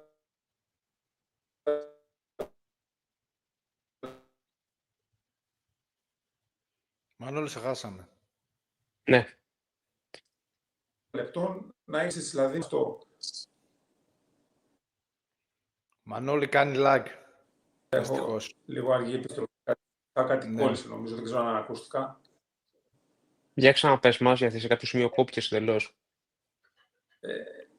Αυτό που έκλεισα ουσιαστικά είναι ότι θεωρώ ότι χρειάζεται σίγουρα σε αυτά τα δύο παιχνίδια του Final Four να έχεις μια έξτρα προσωπικότητα. Μπορεί, ξέρεις, αυτό να λέμε ότι είναι κόντρα ρόλο στο μπάσκετ του Μπαρτζόκα, αλλά θεωρώ ότι ανεξάρτητα από το τι μπάσκετ παίζεις, το πιο σημαντικό είναι, ξέρεις, το μπάσκετ που νικάει, να το πω έτσι. Αυτό είναι αλήθεια. Μακάρι να βάζαμε 100 πόντους, να τρώγαμε 99 και να πέραμε την Ευρωλίγκα, εγώ έχω να πω. Εντάξει, και εγώ αυτό συμφωνώ. Δηλαδή, άμα να κερδίζουμε κάθε μάτς 100 με 100 πόντους προς το 99, εντάξει, αρκεί να κερδίζουμε, δεν μας νοιάζει πώς. Δεν υπάρχει ισοπαλία στο μπάσκετ. Κερδίζεις, χάνεις. Αυτή είναι η αλήθεια. Έχει πάρει φωτιά το chat, όπως μπορείτε να δείτε. Δεν νομίζω να άρεσε πολύ κόσμο η ερώτηση που έκανε στο Weiler Bab, Κώστα. Εντάξει, εδώ κάνουμε ωραίες ερωτήσεις, ρε φίλε. Τώρα, για να ενισχύσω λίγο αυτό που είπα, αν ο Λί όντως υπολογίζεται, μην τον ξεγράφουμε ως καλό αμυντικό. Ο Λί είναι πολύ καλός αμυντικός. Έχει και μακριά χέρια, είναι και δυνατό παιδί. Δηλαδή, θεωρώ ότι δεν είναι μόνο ο καλός αμυντικός. Δηλαδή, και ο Λί μπορεί να είναι σε σχήματα, ας πούμε, με το Μίσιτς ειδικά, ή παίκτη στυλ Μίσιτς, που είναι score first, να το πω, point guard, και να, ξέρεις, μπορεί να παίξει καλή άμυνα και να καλύψει το βασικό σου point guard. Και ο Φουρνιέ, κατά την άποψή μου, τα καλύτερος από ό,τι περίμενα, έτσι. Δεν περίμενα. Είχε κάποια παιχνίδια που βγάζει πολύ καλό τσαμπουκά στην άμυνα. Δεν το περίμενα. Δεν κλέβει ο Φουρνιέ, όχι. Παίζει έξυπνα. Που για έναν παίκτη τόσο επιθετικά gifted, ταλαντούχο, δεν περιμένεις ότι και αμυντικά θα σου προσφέρει κάτι. Και οπότε δηλαδή, δεν είναι απαραίτητο ότι ο Μίσιτς, αυτό που λες, δεν είναι απαραίτητο ότι επειδή ο Μίσιτς είναι ένας παίκτης που επιθετικά το έχει, δεν αμυντικά μπορεί να υπολείπτει. Κοίτα, ναι, ο Κώστας το έθεσε, ξέρεις, ότι γενικά μετά και σε συνδυασμό με τη front line που φαντάζομαι να συζητήσουμε αργότερα, ότι ίσως είναι λίγο προβληματική, να το πω, η αμυντική συμπεριφορά όλης της πεντάδας, φαντάζομαι, εννοεί. Με Μιλουτίνοφ, όπως ξέρεις, το είπε πριν. Αυτό δηλαδή, το comment... αθλητικότητα από το 4 και πάνω. Αυτό νομίζω είναι ο podcast. Αυτό το comment με άγγιξε. Ναι, και εμένα να το κάνουμε ένα translation για τους Έλληνες. Για κάτω. Γράφει εδώ ο φίλος. Αυτή η περίοδος μου θυμίζει την περίοδο από τη δεκαετία του 2000 που αγοράζαμε τους πάντες, παίκτες σαν τον Γκλέιζα, τον Παπα-Νικολάου, τον Τεόντοσιτς και τον Τζίλτρες, που ήταν η πιο ακριβή μεταγραφή στην ιστορία της Ευρωλίγκας, αλλά ακόμα δεν μπορούσαμε να κερδίσουμε την Ευρωλίγκα. Αυτό νομίζω υπάρχει μια ειδικώς διαφορά, Δημήτρη, γιατί τώρα είδες η ομάδα αυτή έχει πολύ καλή χημεία, είναι ήδη 5 χρόνια μαζί, ενώ τότε, ξέρεις, αλλάζανε πολλοί παίκτες μαζί κάθε χρόνο. Κάθε χρόνο, ναι. Δηλαδή, τώρα και τότε δεν ήταν ομάδα. Οι λεπτομέρειες που μας λείπουν, πιστεύω, και δεν έχουμε φτάσει στην κορυφή. Καλά, και τότε το 10 με την Μπαρτσελώνα, λίγο αλλιώς να μας είχε πάει, εγώ πιστεύω ότι μπορούσαμε να το είχαμε πάρει, αλλά εντάξει. Να πω κάτι, ίσως λίγο κολλάει στην κουβέντα και νομίζω το έχω ξανασυζητήσει με τον Βαγγέλη. Θεωρώ ότι, ωραία, πάμε να πάρουμε το Μίσιτς. Κάτσε να κοιτάξω το poll πριν. 61-39. 61-39 είναι το poll. 61 θέλει Μίσιτς, 30... Το περιμένατε? Όχι. Ωραία. Και εγώ δεν το περίμενα. Αλλά αυτό που θέλω να πω είναι ότι... Καλά, έχουν ψηφίσει και 72 άτομα από τους 200. Λοιπόν, δεν είναι παράδειγμα. Οι 200 να γίνεται 300. Κάντε και κανένα like. Του Λεωνίδα, κάντε και κανένα like, γιατί... Τζάμπα είναι. Έχουμε μείνει πίσω και είναι και τζάμπα. Δεν σας κοστίζει τίποτα. Έχουν κάνει 78 άτομα μόνο like, δηλαδή ένα κλικ είναι. Μην βαριέστε. Λοιπόν, ο Ολυμπιακός, συμφωνούμε, δεν έχει πάρει ποτέ Ευρωλίγκα ως φαβορί, έτσι. Ναι. Για κάποιο λόγο... Το 99 εσείς που θυμάστε εκείνη την εποχή, γιατί εμείς οι μικροί δεν θυμόμαστε. Για σένα μιλάω, Κώστα. Ήμασταν φαβοροί ή όχι? Το 97 εννοείς. Το χάσαμε τον τελικό της Ζαλγκύρης. Το 97 που πήραμε την Ευρωλίγκα. Το 97. Στη Ρώμη. Το 97, κοίτα, ήμασταν τα φαβοροί, ναι, εμείς και η Μπαρσελόνα, γιατί η ημιτελική ήταν, φαντάσου, η Μπαρσελόνα παίζει με τη Βιλερμπάν, έτσι, και εμείς με την Ολυμπία Λιουμπλιάνας, οπότε, εντάξει, φαβοροί ήταν, ο τελικός ήταν... Οπότε, τη μία από τις 3 Ευρωλίγκες που έχουμε πάρει ήμασταν φαβοροί και τις άλλες 2 δεν ήμασταν. Εγώ θεωρώ ότι ήμασταν φαβοροί τότε, γιατί και η Μπαρσελόνα είχε πολλές σερί αποτυχίες, δηλαδή δεν ήταν η ομάδα, ξέρεις, που στο Final Four τουλάχιστον, ενώ είχε φοβερή κανονική περίοδο και έφτανε στο Final Four και εκείνοι, ξέρεις, έχανε σε τελικούς ή μη τελικούς στα Final Four. Ήταν η περίοδος, ξέρεις, τότε που με το Ρενές, ξέρεις, που είχε πολλά χαμένα Final Four. Οπότε, ναι, θεωρώ ότι ήμασταν το φαβορί, ναι, τότε. Αλλά εντάξει, επειδή ήταν η πρώτη σου φορά και είχες και το πατατράκ του Τελαβή με την Πανταλώνα, όσο να είναι, ξέρεις, το φοβόσουν. Λοιπόν, σε διάκοψα, Κώστα, συγγνώμη, έκανα... Μου κάνει εντύπωση γενικά αυτό που βλέπω στο poll και στο chat, γενικά βλέπω αρκετά ενδιαφέρον σχόλια, να βγάλουμε μερικά. Καταρχάς, από ό,τι λέει ο NK εδώ, ο Exum, από ό,τι φαίνεται, υπογράφει στους Mavericks για ένα χρόνο. Είχε συμβόλαιο, ναι, μπορεί τώρα, γιατί ξέρεις, στην Αμερική είναι πρωί τώρα και είναι η free agency, οπότε ίσως ανακοινώθηκε η επέκταση του, ανανέωση για ένα χρόνο ακόμα, ας πούμε. Όπω φίλε, Dante Exum θα ήταν τα μάμια μένα. Είναι που λένε. Δηλαδή, και αυτό ήθελα να ρωτήσω. Άμα δεν είναι ο Μίσιτς, ήθελα να το ρωτήσω και πριν στην αρχή που το ψιλοπιάσαμε λίγο με το Μίσιτς. Εσύ είπες τον Exum και τον Weiler Babakus και έχετε κάποιο... Μανώλη, εσύ έχεις κάποιο όνομα που, άμα δεν ήταν ο Μίσιτς, ποιον θα ήθελες? Κοίτα, υπάρχουν, όπως διαβάσαμε, θα πάει και ένα team, την ομάδα, ο Μπαρτζόκας, Μπαφές, Λεπενιώτης, στο Summer League στο Las Vegas, να δούνε παίκτες.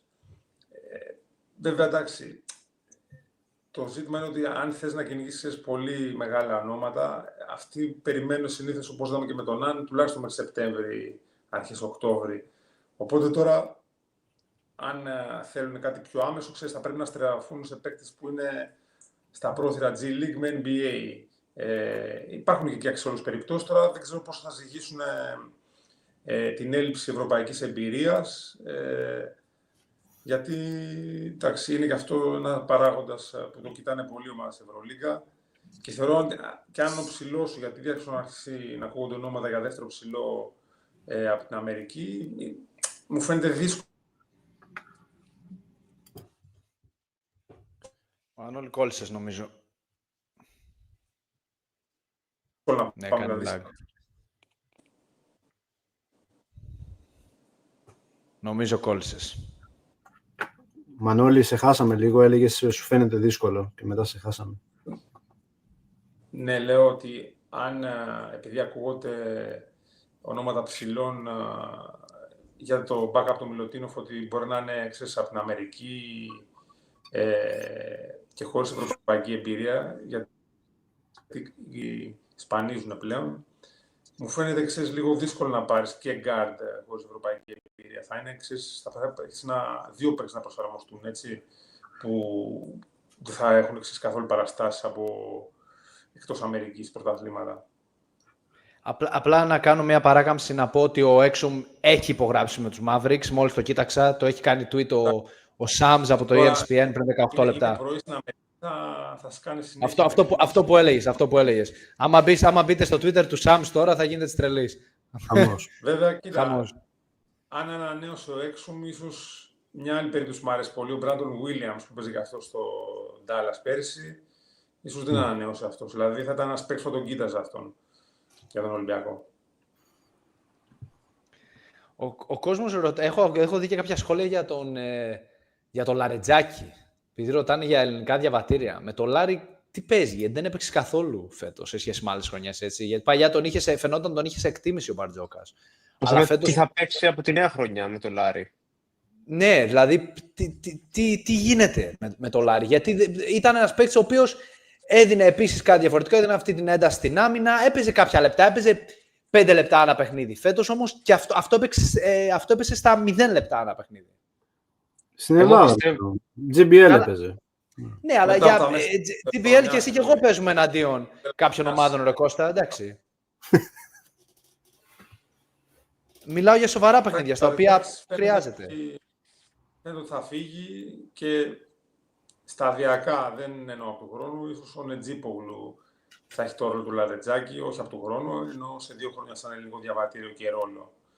Αλλά μάλλον ακούγεται για Άριο ότι τον κοιτάει το Λαρετζάκη και όχι μόνο. Πάει να παίξει και να έχει ηγετικό ρόλο. Ο Νετζίπογλου υπέγραψε. Γιατί έβλεπα κάτι άρθρα και τέτοια και φήμες ότι υπέγραψε ή όχι. Θα πληρώσει ο Ολυμπιακός στο buyout, απλά ναι. Ήταν για μέχρι μια συγκεκριμένη ημερομηνία. Τώρα απλά από μένα να δούμε αν θα μείνει στο ρόστερ της νέας χρονιάς ή θα δοθεί δανεικός. Το πιο λογικό είναι ειδικά αφού μένει και ο Μακίσικ να δοθεί δανεικός. Δηλαδή δεν θα βρει χρόνο σε τόσο τερκοτωμένη περιφέρεια. Ο ατζέντης του Γιάννη έχει πελάτη του Λαρετζάκη. Άρα άλλο ένα στοιχείο που μπορεί να... Δεν το είχα ακούσει όμως αυτό που λες, Μανώλη, για τον Λαρετζάκη και τον Άρη. Αλλά... Έτσι, γιατί ο Άρης με τη νέα ιδιοκτησία τώρα έχει υψηλές βλέψεις, θα χρειαστεί και καλούς Έλληνες. Ναι. Οπότε... κολλάει το πράγμα. Ναι, κολλάει. Να δούμε γιατί προπονητή θα πάρει ο Άρης και κατά πόσο μπορεί να χρησιμοποιηθεί ο Λαρετζάκης κάτω από το μοντέλο που θέλουν να φτιάξουν. Θεωρώ ότι θα έχει χρόνο ο Λαρετζάκης στον Άρη. Πάει να γίνει μια πολύ καλή προσπάθεια. Τώρα από εκεί και πέρα. Ο ίδιος ξέρει. Doc Rivers στον Άρη. Θα τον στείλει ο Γιάννης. Για να γλιτώσει από τους Bucks. Ναι. Φαντάζομαι. Πολλοί κόσμοι μιλάει για ψηλούς εδώ στα comments. Μήπως πρέπει να το κοιτάξουμε λίγο, να δούμε πού πάει το θέμα με τους ψηλούς. Γιατί με τους ψηλούς είναι το άλλο, δηλαδή το άλλο θέμα είναι, ναι. Το άλλο θέμα, ναι. Το ένα θέμα είναι το άσος και το άλλο είναι ψηλή. Τι γίνεται με τον Πετρούσεφ? Παιδιά, με το θέμα του Πετρούσεφ, εγώ το είχα πει προκαιρού ότι δεν έχει τελειώσει η ιστορία. Τα λόγια του Μπαρτζόκα για μένα χρησιμοποιήθηκαν όπως ήθελε ο καθένας. Άλλοι κόψανε το ηχητικό στην αρχή που λέει ότι ο Πετρούσεφ δεν θέλει να είναι στον Ολυμπιακό και τέρμα. Άλλοι δεν ήθελαν να ακούσουν αυτά που είπε ότι είναι ο παίχτης που χρειαζόμαστε, που πατάει και στο 4 και στο 5, προσφέρει το σούτ από τη γραμμή του τριπόντου, τρέχει σαν άλογο στο γήπεδο. Δηλαδή είναι ο μοντέρνος, το next big project, next big ευρωπαϊκό project στη θέση του, για μένα. Αλλά εδώ κάτι σε πνευματικό επίπεδο, κάτι δεν πάει καλά με αυτό το παιδί. Δεν είναι τυχαίο δηλαδή το ότι βλέπεις το body language του που είναι αρνητικό, αλλάζει ομάδα σχεδόν κάθε χρόνο. Ρε φίλε, δηλαδή έρχεται ο Πετρούσεφ, τον κολλάς δίπλα στο Μιλουτίνοφ, παίρνεις και ένα Ντάνστον και τελείωσες στους ψηλούς. Φίλε, κανείς δεν είναι πάνω από καμία ομάδα. Από κανένα σύλλογο, κανένας πέστα. Και πόσο μάλλον τον Ολυμπιακό. Αν ο Πετρούσεφ θέλει να είναι το κέντρο του Ολυμπιακού, επειδή έτσι ήρθε, αυτή είναι η αλήθεια, και στράβωσε η κατάσταση μόλις ήρθε ο Βεζένκοφ, αυτό δεν θα γίνει με κανέναν παίκτη. Προφανώς, άμα δεν έχει γίνει κουβέντα και δεν τα έχουν συζητήσει να τα βάλουν στη σειρά, δεν μας θέλεις, δεν σε θέλουμε. Αλλά απ' την άλλη, το κοιτάμε οπαδικά, ή το κοιτάει κανείς οπαδικά, ότι ξέρεις αυτό το δεν μας θέλεις, δεν σε θέλουμε, φύγε. Μιλάς για ένα από τα μεγαλύτερα projects, ρε φίλοι, της Ευρώπης, και του χρόνου άνετα τον βλέπεις να καταλήξει στο Βάζελο και θα λέμε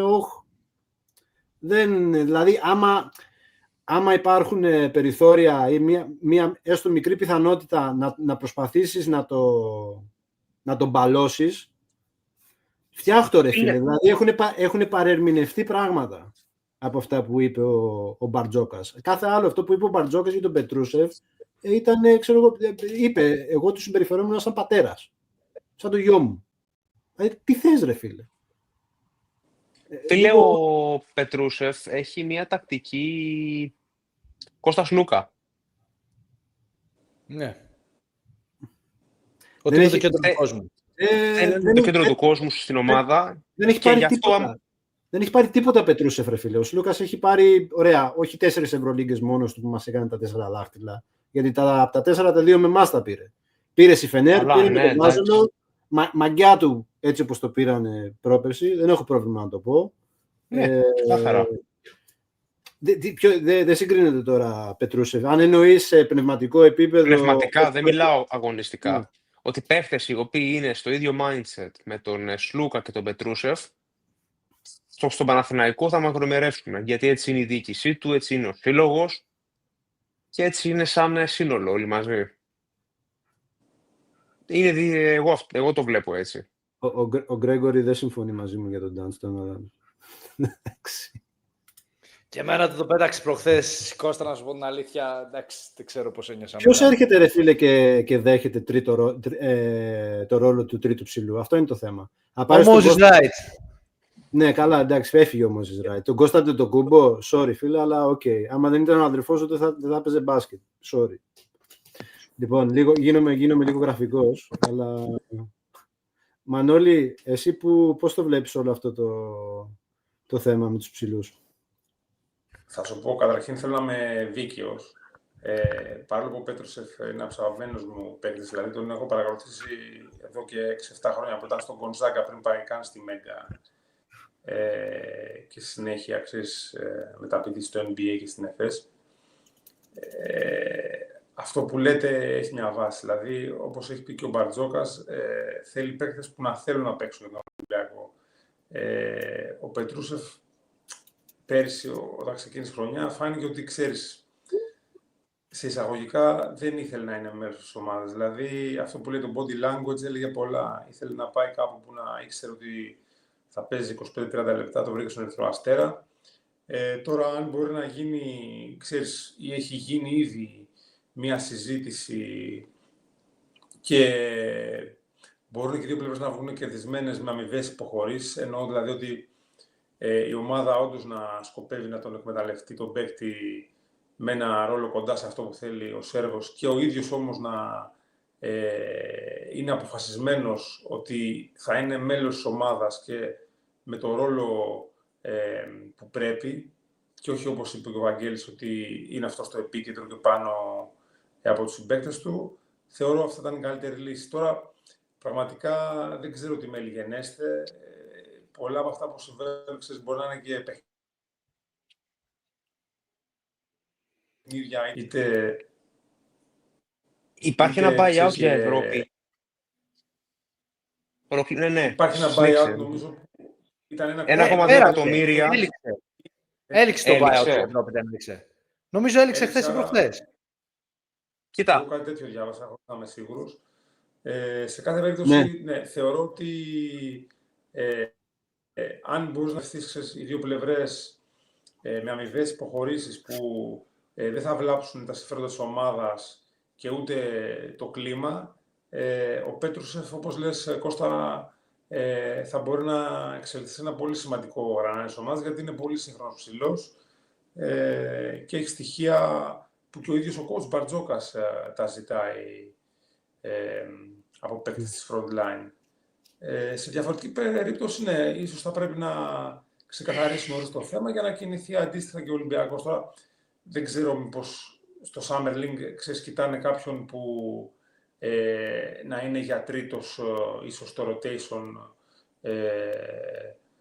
ή κοιτάνε και κάποιον που θα μπορούσε να είναι ο δεύτερος. Αυτό, όπως είπατε, εξαρτάται από τι θα γίνει με τον Πετρούσεφ, που είναι σίγουρα μια υπόθεση ίσως ανοιχτή ακόμα. Θα το μάθουμε σε λίγες μέρες, φαντάζομαι. Ξέρεις τι θέλουν οι δύο πλευρές. Το τι θέλει η ΚΑΕ είναι ξεκάθαρο. Ο Πετρούσεφ το θέμα τι θέλει να κάνει. Το τι ζητάει ο Μπαρτζόκας, τι ζητάει το σύνολο, τι ζητάει ο οργανισμός, το ξέρει ο Πετρούσεφ. Και υποτίθεται ότι έγινε μια κουβέντα, γεφυρώθηκε το χάσμα και θέλει να γυρίσει. Και σήμερα βγαίνουν οι ειδήσεις ότι εν τέλει δεν θέλει να γυρίσει. Και εγώ κοίτα με Ευαγγέλια από τα ονόματα που ακούγονται και σήμερα 10 το πρωί που βγήκε αυτό το Ορλάντο Ρόμπινσον που λέει τώρα ο Καπετανάκης. Ναι. Θεωρώ ότι τέτοιο παίκτη, αν όντως είναι στη λίστα της ομάδας, σημαίνει ότι δεν μπορεί να μείνει ο Πετρούσεφ. Γιατί ο Ρόμπινσον συγκεκριμένα είναι κάποιος που πέρσι είχε ένα πολύ καλό μισό σεζόν στο NBA, στους Raptors βέβαια, εντάξει, που ήταν μια κακή ομάδα πέρσι, αλλά έπαιζε 20 λεπτά με 8 πόντους, 6 rebound μεσόωρο, δηλαδή δεν είναι ένας παίκτης που θα έρθει για τρίτος, θα αφήσει δηλαδή την προοπτική του NBA, είναι 25 χρονών για να έρθει το τρίτος, οπότε αν όντως εξετάζονται για ονόματα, ίσως όπως λες, η περίπτωση του Πετρούσεφ δεν είναι και τόσο απλή όπως νομίζουμε. Αν ακουστούν ίσως ονόματα αθλητικών ψηλών, ξέρεις, πιο άγουρων παιδιών, που θα ξέρεις ότι θα παίζουν ένα δεκάλεπτο, ίσως τότε αυτό σημαίνει παραμονή του Σέρβου. Σε κάθε περίπτωση θα χρειαστούν σίγουρα 2 νέα πρόσωπα στο 5, με διαφορετικά στοιχεία μεταξύ τους. Δηλαδή, ο ένας θα πρέπει οπωσδήποτε να είναι ένας αθλητικός που να μπορεί να παίξει άμυνα με αλλαγές, να σου προσφέρει rim protection, έτσι, κάτι που έλειψε τα προηγούμενα χρόνια, λίγο μόνο από το Ράι το είδαμε δηλαδή. Εγώ δεν βλέπω μέλλον Πετρούσεφ. Μανώλη. Κώστα, sorry.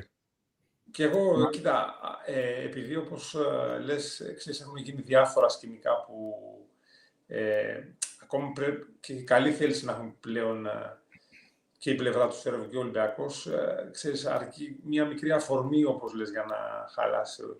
Οπότε, ίσως, ξέρεις, άμα και η νύφη δεν θέλει τόσο πολύ, ας μην το κουράζουμε. Είναι ρίσκο. Ναι, είναι ρίσκο. Μπορεί να σκάσει οποιαδήποτε στιγμή. Μπορεί να ξεκινήσει καλά το πράγμα και να στραβώσει και να τα κάνει μπουρδέλο. Παράδειγμα, ο Μήτρου-Λόγκ είχε ενημερωθεί ότι ο χρόνος του θα είναι συγκεκριμένος. Έκατσε στην καρέκλα του, το δέχτηκε και τελείωσε η ιστορία. Ο Ντόρσεϊ το ίδιο. Εντάξει, έκανε 1-2 δηλώσεις, αλλά δεν έκανε μανούρα στα αποδυτήρια. Δεν ήταν αδιάφορος. Ο Πετρούσεφ, άμα τον αφήσει έξω για 3 αγωνιστικές, θα τα κάνει όλα πουτάνα. Sorry, παιδιά, να μην μείνει ο Πετρούσεφ. Αυτή είναι η δικιά μου γνώμη. Μανώλη, αυτός ο Καραγιαννίδης, προφανώς εγώ δεν έχω παρακολουθήσει Προμηθέα φέτος. Εκεί έπαιζε, σωστά. Τι γνώμη είναι εδώ ο Μανώλης, ακόμα έχει κολλήσει. Θα επιστρέψει. Υπάρχει και ο Καραγιαννίδης, αυτός ο Έλληνας σέντερ που λένε θα υπογράψει 4-5 χρόνια. Ή θα ήθελα τη γνώμη του Μανώλη για τον Καραγιαννίδη και γιατί τον παίρνουμε, δηλαδή είναι ελληνικό διαβατήριο, παίζει τη θέση, δεν θα μπορούσε να είναι λύση σαν τρίτο σέντερ, δηλαδή είναι δύσκολο, παιδιά. Ξέρεις ποιον άλλον έχουμε επίσης, τον Τανούλη δανεικό δεν τον δώσαν πέρσι στο Μαρούσι, στον Άρη. Θα φύγει δανεικός. Θέλει δουλειά το Τανούλης. Έλα. Πολύ δουλειά το παιδί. Έχει μεγαλύτερο upside ο Καραγιαννίδης. Από το λίγο δηλαδή από το λίγο που τον έχω δει βιντεάκια, ας πούμε, φαίνεται ότι κάτι γυάλισε στο μάτι των ανθρώπων που τον κοίταξαν. Και, Μανώλη, εσένα σου γυάλισε καθόλου? Δηλαδή δεν κάνει αυτό το παιδί για τρίτο σέντερ στον Ολυμπιακό? Είσαι mute, Μανώλη. Βασικά δεν είναι mute ο Μανώλης, απλά δεν ακούγεται. Δοκίμασε, Μανώλη, να... Τώρα είναι mute, τώρα σίγουρα είσαι mute. Τώρα δεν είσαι mute, αλλά δεν σε ακούμε. Αλλά σίγουρα δεν είσαι mute. Μανώλη, κάνε ένα exit, ξαναπάτα το link και ξαναμπες μέσα. Θέλω τη γνώμη του Μανώλη, γιατί... Εντάξει, ρε παιδιά, πού θα βρεις καλό τρίτο σέντερ τώρα, να πεις έλα εδώ να παίξεις 7-8 λεπτά. Κώστα, είναι αυτό που σου έλεγα χθες προχθές. Τρίτο σέντερ θα είναι ένας από το Eurocup ή το Champions League. Αυτός θα είναι. Άμα φέρουν έναν Έλληνα, εγώ προτιμάω να φέρουν κάποιον Έλληνα, έτσι, τον Καραγιαννίδη, τον Τανούλη, οποιοδήποτε. Είπα τον Τανούλη, εντάξει, οποιοδήποτε. Προτιμάω να έχουμε ένα παιδί που είναι νέος και θα τον εμπιστευτούμε για να δώσουμε έστω και λίγα λεπτά να πάρει χρόνο και να πάρει παιχνίδια πάνω του. Αλλά αυτό που βλέπω από την ομάδα τελευταία χρόνια είναι ότι θα πάνε σε κάποια χαμηλότερη λίγα και θα βρουν κάποιο λαβράκι, όπως με τον Ράιτ ή με οποιονδήποτε που κάνουν.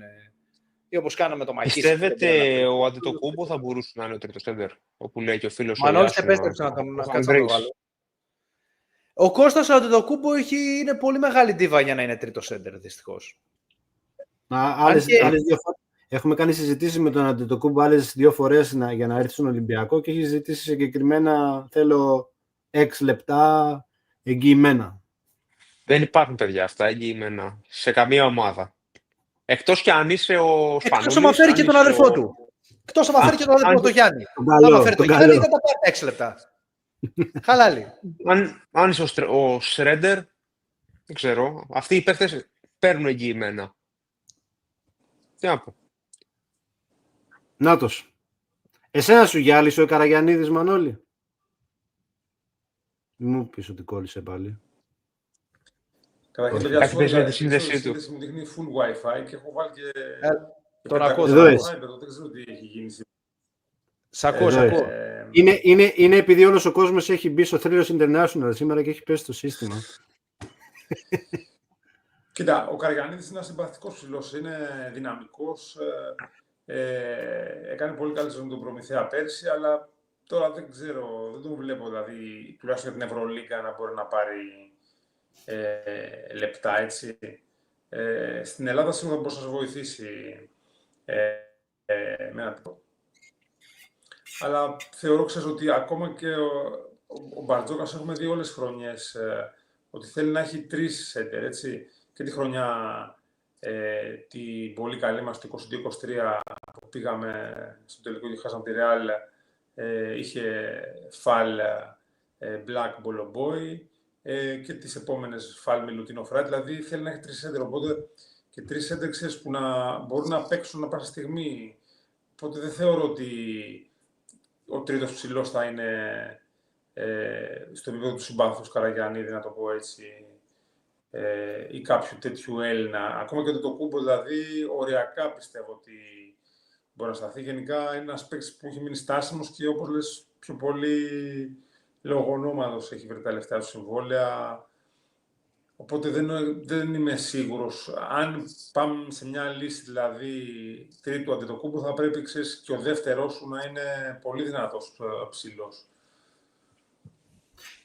Η αλήθεια είναι ότι ανάλογα το παιχνίδι διάλεγε ποιος μπαίνει μέσα και ο Ράιτ, ας πούμε, ήταν αγώνες που είχε 20 λεπτά. Δεν είναι... Έχεις δίκιο. Για να ματσάρει ανάλογα με την αντίπαλη frontline. Ναι. Εντάξει, είναι επειδή είχε και τους 2 δεινόσαυρους τα τελευταία 2 χρόνια και ήθελε να έχει ένα option λίγο πιο αθλητικό. Έτσι. Ναι. Και φέτος, έτσι όπως πάνε λογικά, θα έχουμε ένα δεινόσαυρο. Λογικά. Να κάνω εγώ την ερώτηση. Μανώλη, ποιο θα πρότεινε στη θέση του Πετρούσεφ? Ασχολείσαι, κάνεις τα research σου? Πριν μια εβδομάδα είχα βγει σε ένα podcast, Small Ball, που είχα μια πολύ ωραία κουβέντα και με τα παιδιά. Είχα πει, δεν ξέρω, σαν προφήτης πραγματικά, γιατί, ξέρεις, όλοι λέγανε ότι η ομάδα κοιτάει, ξέρεις, ένα αθλητικό ψηλό που πρέπει να είναι, ξέρεις, να παίζει πάνω από τη στεφάνι, να έχει ελαττήρες στα πόδια που λέμε, έτσι. Και ενώ και εγώ θα ήθελα πραγματικά, αν είχα δηλαδή μια ομάδα να διαχειριστώ, θα έπαιρνα οπωσδήποτε ένα τέτοιο ψηλό, κυρίως για το αμυντικό κομμάτι. Απ' την άλλη, είχα εκφράσει τους προβληματισμούς μου ότι δεν υπάρχουν και πολλοί σέντερ τέτοιου στυλ, που να μπορούν να σταθούν επιθετικά στο μπάσκετ αυτό που παίζει ο Ολυμπιακός. Οπότε είχα εκφράσει αμφιβολίες ότι ίσως τελικά ο Ολυμπιακός δεν κοιτάει για δεύτερο ένα ψηλό αθλητικό τέτοιο στυλ Donta Hall, να το πω, τα Eric Jones, και ίσως κοιτάει ένα πιο all-around που να μπορεί να παίξει με πρόσωπο με πλάτη, καλός rebounder. Οπότε είχα ρίξει στο τραπέζι 2 ονόματα. Το Landale από τον Αυστραλό. Μπράβο. Και που είχε παίξει στους Spurs. Ναι. Μπράβο, ναι. Και η δεύτερη επιλογή μετά το Landale είχα πει ότι παρόμοιο στυλ είναι ο Orlando Robinson, λίγο στο πιο αργό, αλλά έχει σουτ και αυτός. Ναι, και σήμερα τώρα έχει βγει το όνομα. Θεωρώ δηλαδή ότι σε κάθε περίπτωση η ομάδα κοιτάει πιο πολύ ένα ψηλό, ο οποίος ξέρεις να είναι πιο πολύ σύνθετος, να μην είναι δηλαδή μονοδιάστατος αθλητικός και ίσως δοθεί αυτός ο ρόλος σε τρίτο που θα είναι, ξέρεις, παίκτης maximum του 10 λεπτού. Δηλαδή, όπως είχαμε πέσει το Φάλ και Μιλουτίνοφ, θα έχουμε το Μιλουτίνοφ και ένα αντίστοιχο ψηλό. Δηλαδή, η αλήθεια είναι ότι τον Ορλάντο Ρόμπινσον τον παρομοίασα σαν τον, δεν ξέρω αν το θυμάστε, αυτόν τον παίκτη που ξεκίνησε στην Άλμπα και μετά πήγε στη Μακάμπι, τον Τρέβιον Βίλιαμς. Εχθαρά, εμένα μου αρέσει πάρα πολύ. Στο πιο ψηλό όμως και στο πιο, τον είπα on steroids και καλά, ξέρεις αυτή την έκφραση. Θεωρώ ότι είναι τέτοιο στυλ ο Ρόμπινσον και ότι θα άρεσε δηλαδή στον Μπαρτζόκα. Πάντως κάθε περίπτωση θεωρώ ότι η ομάδα θα πάει δηλαδή με Μιλουτίνοφ, έναν ψηλό ο οποίος θα είναι πιο all around και θα κάνει πράγματα μες στο γήπεδο και ο τρίτος θα είναι ο αθλητικός. Κάπως έτσι φαίνεται να δομείται η front line, όπως το φαντάζομαι δηλαδή να είναι στο μυαλό του staff.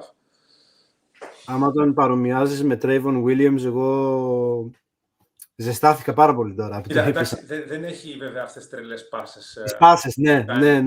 Τις πίσω ο να βλέπει, αλλά είναι πολύ καλός πάσερ ο Ρόμπινσον. Ακόμα και σε double team αντιδράει πολύ καλά.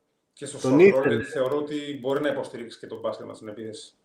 Τον ήθελε τον χάνει σε αθλητικότητα, σε έκρηξη, είναι λίγο ξέρεις, πιο αργός. Αλλά και ο Williams είναι αντίστοιχο. Κοίτα, παιδιά, κακά τα ψέματα. Αν ένας ψηλός με αυτό το πακέτο, ας πούμε, συγκεκριμένα ή του Ρόμπινσον ή ενός τέτοιου αντίστοιχου παίκτη είχε και αθλητικότητα, δεν θα ερχόταν στην Ευρώπη, να σας το πω έτσι. Ναι. Κάτι κερδίζεις, κάτι χάνεις πάντα. Αλλά είναι αυτό που είπαμε, ότι σε συνδυασμό και με την υπόλοιπη front line, άμα ξέρεις ότι έχεις το Μιλουτίνο, το Βεζέγκοφ και τον Μπίτερς, κάνεις δεύτερες σκέψεις για κάποιον τέτοιο. Είναι θέμα προτεραιοτήτων σε κάθε περίπτωση. Εντάξει, επίσης να πούμε κάτι, γίνεται μεγάλη κουβέντα για τους ψηλούς. Η Φενέρ πήρε Ευρωλίγκα χωρίς ψηλό. Ή με ψηλό το Γκέν Μπέρτς. Και το Σανλί. Το Σανλί και το Μέλι ουσιαστικά. Ένας από εμάς ο Γκέν Μπέρτς, έτσι. Έχει κάνει καλές σεζόν με εμάς. Παντού σε όλους τους πρωταθλητές υπάρχει ένας Ολυμπιακός ή παίκτης που έχει περάσει από τον Ολυμπιακό. Φτιάχνουμε καριέρες. Ειδικά με τους ψηλούς. Χάινς, Ντάνστον, Χάντερ, Μπέλ, αυτοί φύγανε και τα πήγαν πολύ καλά. Τι αρρώστια αυτό ο Χάινς. Τι παιχτούρα. Έχουμε άλλα μπασκετικά να συζητήσουμε. Είμαστε περίπου πάνω από μια ώρα, δηλαδή, συζητάμε μπασκετάκι. Είπαμε ότι θα είναι περισσότερο μπασκετική εκπομπή σήμερα. Μπορούμε να πούμε και μερικά ποδοσφαιρικά. Όπως θέλετε, δεν ξέρω. Μανώλη, είδα ότι και στο Twitter σου ζητάνε μερικοί να μας τα πεις και λίγο ποδοσφαιρικά, το κατέχεις και εκεί. Ναι, εντάξει, η αλήθεια είναι ότι τα τελευταία χρόνια ξεσχολούν και πολύ τον μπάσκετ, αλλά ευτυχώς έχω και τα παιδιά που είναι καθαρά ποδοσφαιρόφιλοι γη μου και παίζουν και την μπάλα, οπότε ξέρεις, όσο να είναι, δεν το χάνω το σπόρο αυτό και το ενδιαφέρον για το ποδόσφαιρο, ξέρεις, πάντα θα με κεντρίζουν. Προλαβαίνεις και τα βλέπεις και μπάσκετ και ποδόσφαιρο. Εντάξει, εννοείται βλέπω όλους τους αγώνες του Ολυμπιακού, απλά ξέρεις και κάνα διεθνές ποδόσφαιρο, απλά ξέρεις όχι με την ίδια ζέση που παλιότερα, γιατί ξέρεις, ο ελεύθερος χρόνος πλέον είναι ελάχιστος. Αλλά θεωρώ ότι εντάξει, η ομάδα πλέον έχει μπει σε ένα σωστό path, να το πω έτσι. Το βασικότερο ήταν ο προπονητής, ο Μεντιλή, πραγματικά είναι μια φιγούρα η οποία είναι σαν να παίξαμε, δεν ξέρω, δηλαδή λότο και να βάλεις έτσι τα νούμερα για πρώτη φορά στη ζωή σου, έτσι την τύχη και τα πιάσεις όλα. Δηλαδή πιστεύω ότι κάρει όλα τα κουτάκια για την ομάδα. Έχει ταιριάξει με το DNA του συλλόγου. Θεωρώ ότι η ομάδα έχει πάρα πολύ καλή χημεία. Κάνει σωστές κινήσεις, δηλαδή τον εγώ δεν από αυτά.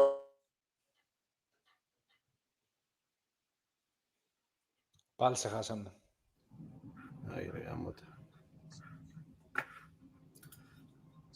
Χάσαμε τον Μανώλιο. Επέστρεψε. Όχι. Πάνω που θα το ρωτούσαμε, θα πάρουμε Champions League φέτος. Μιας και περιμένουμε λιγάκι, να βγάλω και αυτό το σχόλιο από τον Γιάννη. Γεια σας παιδιά, συγχαρητήρια. Μπορείτε να πείτε από πού είστε. Βαγγέλη, πολύ ωραία φανέλα. Sorry, παιδιά, δεν ξέρω τι γίνεται με το... Δεν πειράζει, μην αγχώνεσαι. Γίνονται αυτά, ίντερνετ είναι, δεν είναι... Έχουμε μια επιστροφή γενικά. Για να το κλείσω το ποδόσφαιρο, να πείτε εσείς... Ακούω μια εχώ.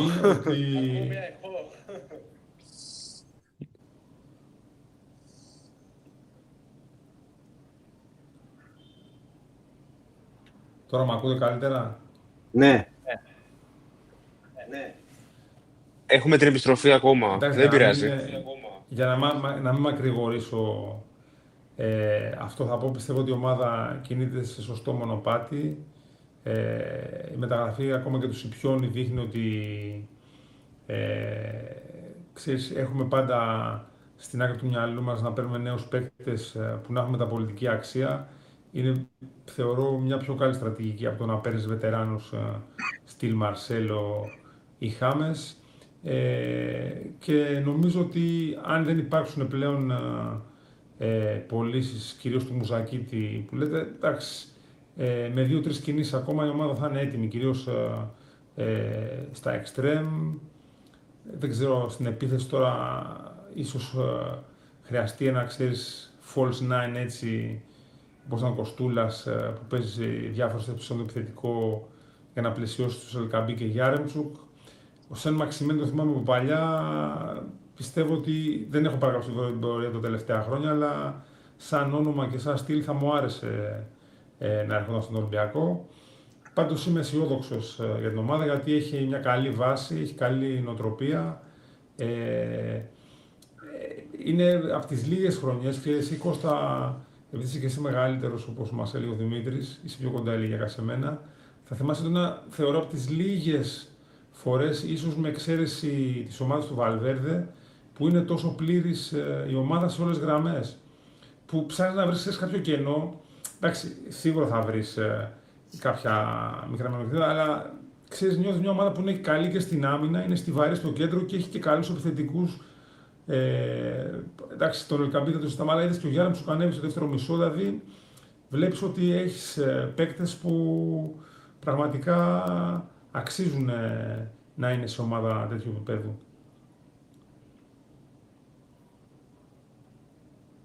Θεωρείς ότι ο Σεν Μαξιμάν θα έρθει, θα τον ήθελε στην ομάδα?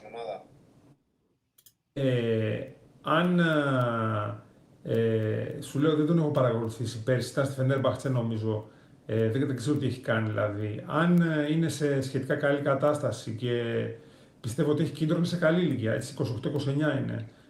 Από αυτά που θυμάμαι δηλαδή, πιστεύω ναι, είναι με πολύ καλή κίνηση και μακάρι να έρθει. Είχαμε κάνει και μια εκτενής κουβέντα με τον Κώστα. Είχαμε πει τη γνώμη μας και κάποιοι πέσανε και μας φάγανε. Κοίτα, είναι εντελώς αδικαιολόγητο να δώσεις παραπάνω χρήματα από τον Ελκαμπή στο Σεν Μαξιμάν. Ο Ελκαμπή έχει φέρει πίσω τα χρήματα τα οποία παίρνει και με το παραπάνω. Σου έχει φέρει ευρωπαϊκό. Είναι εκεί σε κάθε κρίσιμο μάτς. Στο κάτω-κάτω ο Σεν Μαξιμάν, για πολλούς σαν εμένα και τον Κώστα, δεν θεωρώ ότι από ζήτημα budget έχει θέση στον Ολυμπιακό. Μπορείτε να βάλετε στην εξίσωση ότι αν ένας παίκτης έρθει στα ξαφνικά χωρίς να έχει προσφέρει, χωρίς να έχει δώσει κάτι στην ομάδα και πάρει 4 εκατομμύρια συμβόλαιο το χρόνο, προφανώς θα δημιουργούνται ανισορροπίες στα αποδυτήρια. Φυσικά και θα δημιουργηθούν ανισορροπίες, Βαγγέλη, αλλά όταν έχετε ένας παίκτης με βιογραφικό σαν του Σεν Μαξιμάν που στη Newcastle έκανε παπάδες και τον κοιτούσε όλη η Premier League. Έτσι, δεν είναι ότι έρχεται ο Δήμος από τα Τρίκαλα. Πήρε από 2 χρόνια, Δημήτρη. Ναι, έχουν περάσει κάποια χρόνια, αλλά δεν είναι ένας παλέμαχος ο οποίος είναι 40 χρονών και το έκανε αυτό πριν 20 χρόνια. Συμφωνώ, πήγε ο Ποντένσε στην Αραβία και παίζει μπαλάρα. Που είναι ένα θεωρητικά πιο εύκολο πρωτάθλημα από την Premier League. Πήγε στην Premier League, δεν έχει κάνει τίποτα. Πήγε στην Σαουδική Αραβία, δεν έχει κάνει τίποτα.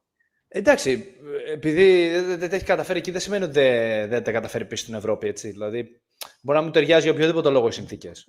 Και ο Ντουράν πήγε από την Άστον Βίλα πήγε στην Αραβία και έφυγε μέσα σε 6 μήνες για οποιοδήποτε λόγο. Εντάξει, δεν είναι ότι.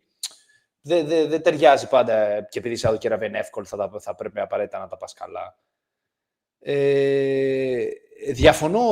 Συμφωνώ ότι ο Ελκαμπή, εντάξει, έχει προσφέρει τόσα πολλά και με δύσκολα μπορείς να δώσεις σε κάποιον λεφτά περισσότερα από αυτόν όταν έχετε ξαφνικά έτσι, αλλά ξαναλέω, έρχεται ένα όνομα το οποίο είναι όνομα, έτσι, ένας παίκτης ο οποίος έχει κάνει καριέρα στην Premier League. Έχει κάνει καλή καριέρα στην Premier League. Δεν είναι ένας παίκτης ο οποίος ήταν στην άκρη του πάγκου σε ομάδα Premier League. Ήταν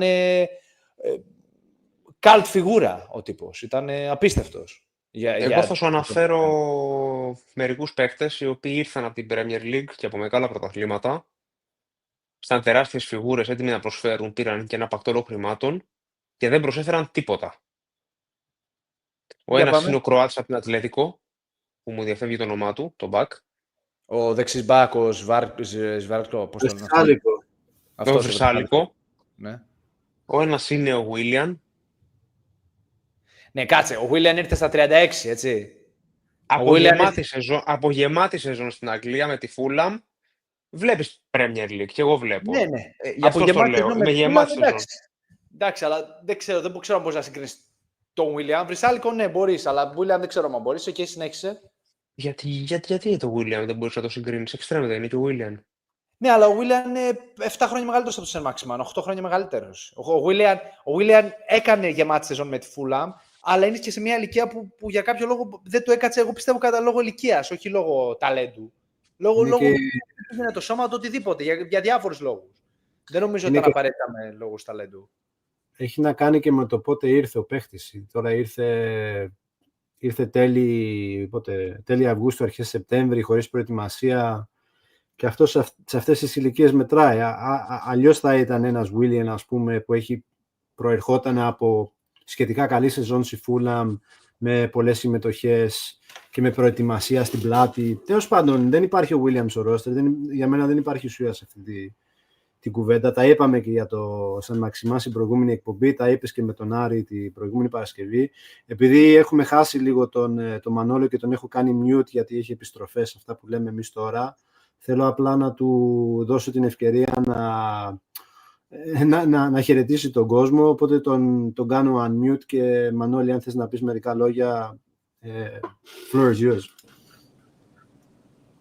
Εγώ, όπως είπα και στην αρχή, θέλω να σας ευχαριστήσω. Πάντα οι κουβέντες μαζί σας είναι και επικοδομητικές και ευχάριστες και χαίρομαι πραγματικά για το πόσο έχετε αναπτυχθεί και για όλο αυτό το content που βγάζετε και με επαγγελματίες που βγάζετε, αθλητές στις εκπομπές σας και γενικά συνεχίστε έτσι δυνατά. Ευχαριστούμε πολύ. Όλοι ευχαριστούμε πάρα πολύ. Νομίζω τον χάσαμε πάλι τον Μανώλη. Μανώλη, ευχαριστούμε πάρα πολύ για τη συμμετοχή σου σήμερα και που δέχτηκες την πρόσκλησή μας. Δική μας ήταν η τιμή και η χαρά που σε είχαμε στην εκπομπή ξανά και όποτε θέλεις, εμείς είμαστε σε επαφή. Υπάρχει και το μπασκετικό segment του Thrillos International που το τρέχει ο Δημήτρης και ο Ιωάννης, το Full Court Thrillos. Οπότε να έχετε το νου σας και αυτό το segment του καναλιού. Οπότε μπορεί και σε αυτή την προσπάθεια, Δημήτρη, να να έχετε επαφή με τον Μανώλη, να τον καλείτε και στο Full Court Thrillos. Οπότε, με χαρά. Ευχαριστούμε πολύ, Μανώλη. Καλή συνέχεια. Μανώλη, ευχαριστούμε πάρα πολύ. Ευχαριστούμε. Γεια σας, παιδιά. Γεια, καλή συνέχεια. Να πω επίσης και κάτι άλλο, ότι ο Σεν Μαξιμάν έχει δηλώσει ότι θέλει να γυρίσει στην Nice και δημοσίως. Η Nice έχει λεφτά, μπορεί να καλύψει το συμβόλαιό του, ανήκει στον όμιλο της Manchester United.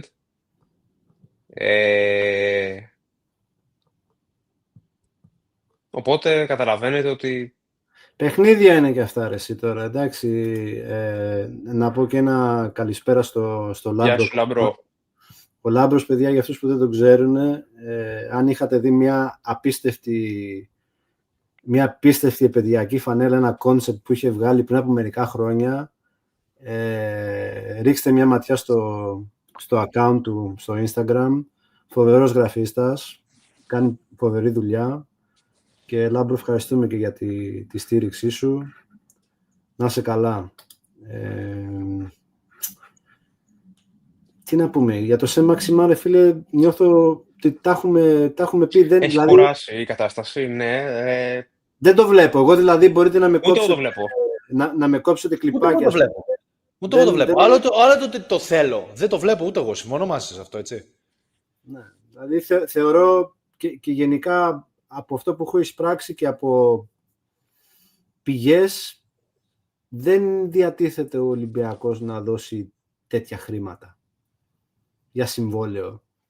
Δηλαδή, όποιος είχε παρακολουθήσει και την εκπομπή που είχαμε κάνει με τον Κώστα Καραπαπά πέρσι το καλοκαίρι, που συζητάγαμε για αποδυτήρια, ισορροπίες και όλα αυτά, καταλαβαίνεις ότι ένας τέτοιος παίχτης είναι λίγο βόμβας αποδυτήρια.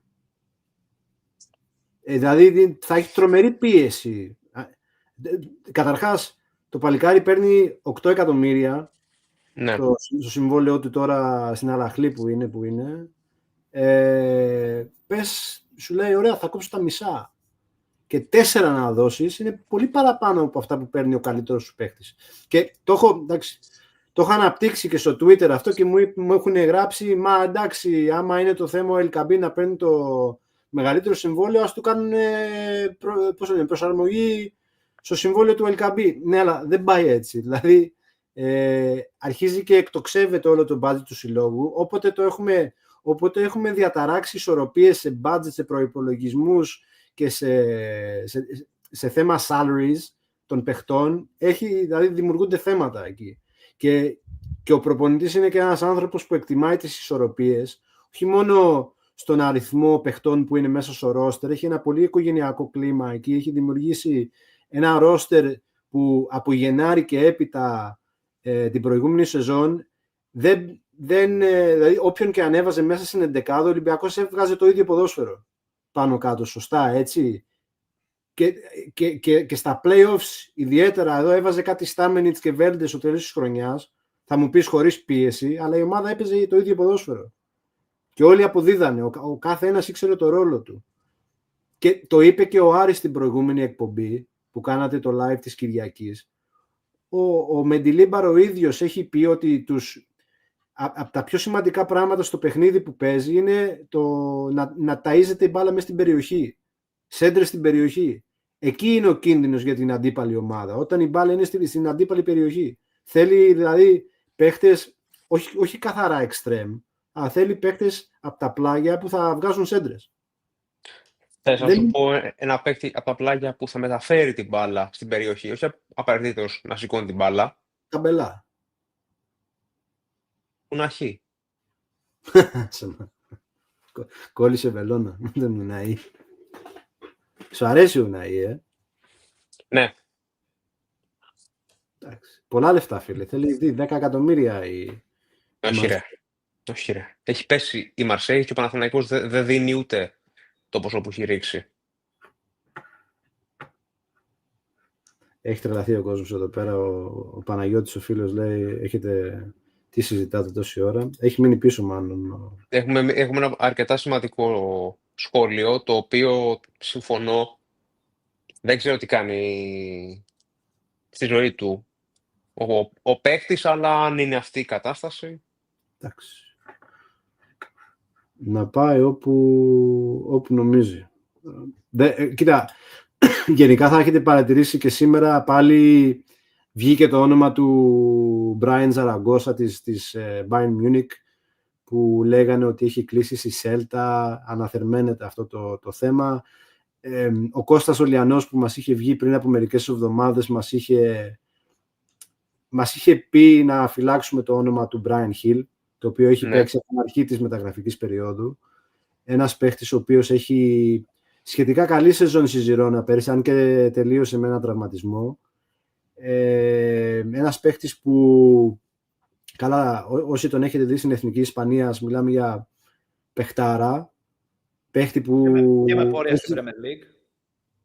Εντάξει, πορεία στην Premier League όχι τόσο, ρε Μίτσο, επειδή είναι στην ομάδα μου στην Tottenham, ας πούμε. Αυτό πήγα να πω. Ναι, αλλά δεν έχει... Όλοι χάλια. Δεν τέριαξε, δεν κολλάει ο Brian Hill στο αγγλικό ποδόσφαιρο για μένα. Είναι λίγο, δηλαδή είναι μικροκαμωμένος, δαντελένιος ποδοσφαιριστής, δηλαδή πρέπει να στήσεις ομάδα γύρω του για να αναδείξει τα θετικά του στοιχεία. Αλλά πιστεύω για την ώρα τώρα που μιλάμε, τι είμαστε, 2 Ιουλίου, ο Brian Hill δεν έχει βρει ομάδα, ψάχνει για συμβόλαιο σε ένα από τα top πρωταθλήματα. Θεωρώ ότι δεν υπάρχει βιασύνη, ρε παιδιά, γενικά για το θέμα του extreme. Δηλαδή, έχεις τον Ζέλσον, υπάρχει ο Καμπελά που μπορεί να παίξει στα πλάγια, ακόμα και ο Γιαζίτζι, δεν ξέρουμε τι να περιμένουμε αυτόν τον παίχτη. Καλά, το ξέχασα. Μπορεί να παίξει στα πλάγια. Υπάρχει ο Βέλντε. Όσο υπάρχει ο Βέλντε έχει υπογράψει 3-4 χρόνια συμβόλαιο. Έχει ειδοποιηθεί να βρει ομάδα όμως. Χαίρομαι πολύ. Έχει ειδοποιηθεί να βρει ομάδα. Αν δεν βρει ομάδα, τι θα κάνουμε? Θα τον βάλουμε να προπονείται με τις μπουλντόζες? Ποιος θα δώσει όχι, ρε φίλε. Δηλαδή, γιατί όχι, ρε φίλε? Σοβαρή, δηλαδή, εντάξει. Δεν μας βγήκε σαν μεταγραφή, αλλά όχι ότι είναι και τόσο κακός. Δηλαδή, λίγο να είμαστε ρεαλιστικοί με το τι παίχτες μπορούμε να φέρουμε στον Ολυμπιακό. Θεωρώ ότι όσο υπάρχει στο ρόστερ τον παίζεις. Υπάρχει και ο Πνευμονίδης από πίσω. Ωραία, θέλω να πω, υπάρχουν παίχτες που μπορούν να πάνε στην προετοιμασία. Να δώσουμε και την ευκαιρία στον Πνευμονίδη να δείξει στην προετοιμασία. Πολλοί κόσμος δεν περίμενε τα πράγματα που έδειξαν ο Κοστούλας και ο Μουζακίτης στην προετοιμασία και στην εξέλιξη της περσινής σεζόν. Η έκπληξη της επόμενης σεζόν μπορεί να είναι ο Πνευμονίδης. Μπορεί να είναι ο Λιατσικούρας. Δεν υπάρχει βιασύνη. Μπορείς για μένα να περιμένεις να βρεις κάτι καλύτερο τον Αύγουστο που γίνονται τα καλύτερα deal. Όχι να περιμένεις τελευταία στιγμή με την ψυχή στο στόμα 30-31 και να καταλήξεις με Σέρτζιο Ολιβέιρα και Βίλιαμ. Μην παρεξηγηθώ. Αλλά υπάρχει και το δέλεαρ του Champions League, που αυτή τη στιγμή είναι ακόμα δύσκολο να πείσεις τον παίχτη. Έλα από τώρα, έχουμε και το δέλεαρ του Champions League. Τον Αύγουστο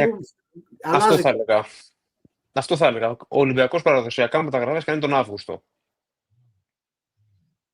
Όσα χρόνια είστε, διαφάζετε, τον Αύγουστο γίνονται οι μεταγραφές. Οι μόνοι Έλληνες που δουλεύουν στην Ελλάδα είναι αυτοί που δουλεύουν. Τον Αύγουστο είναι αυτοί που δουλεύουν στον Ολυμπιακό. Όλοι οι υπόλοιποι κάνουν διακοπές. Ναι. Αλλά ο Ολυμπιακός τον Αύγουστο δουλεύει. Έτσι είναι πάντα.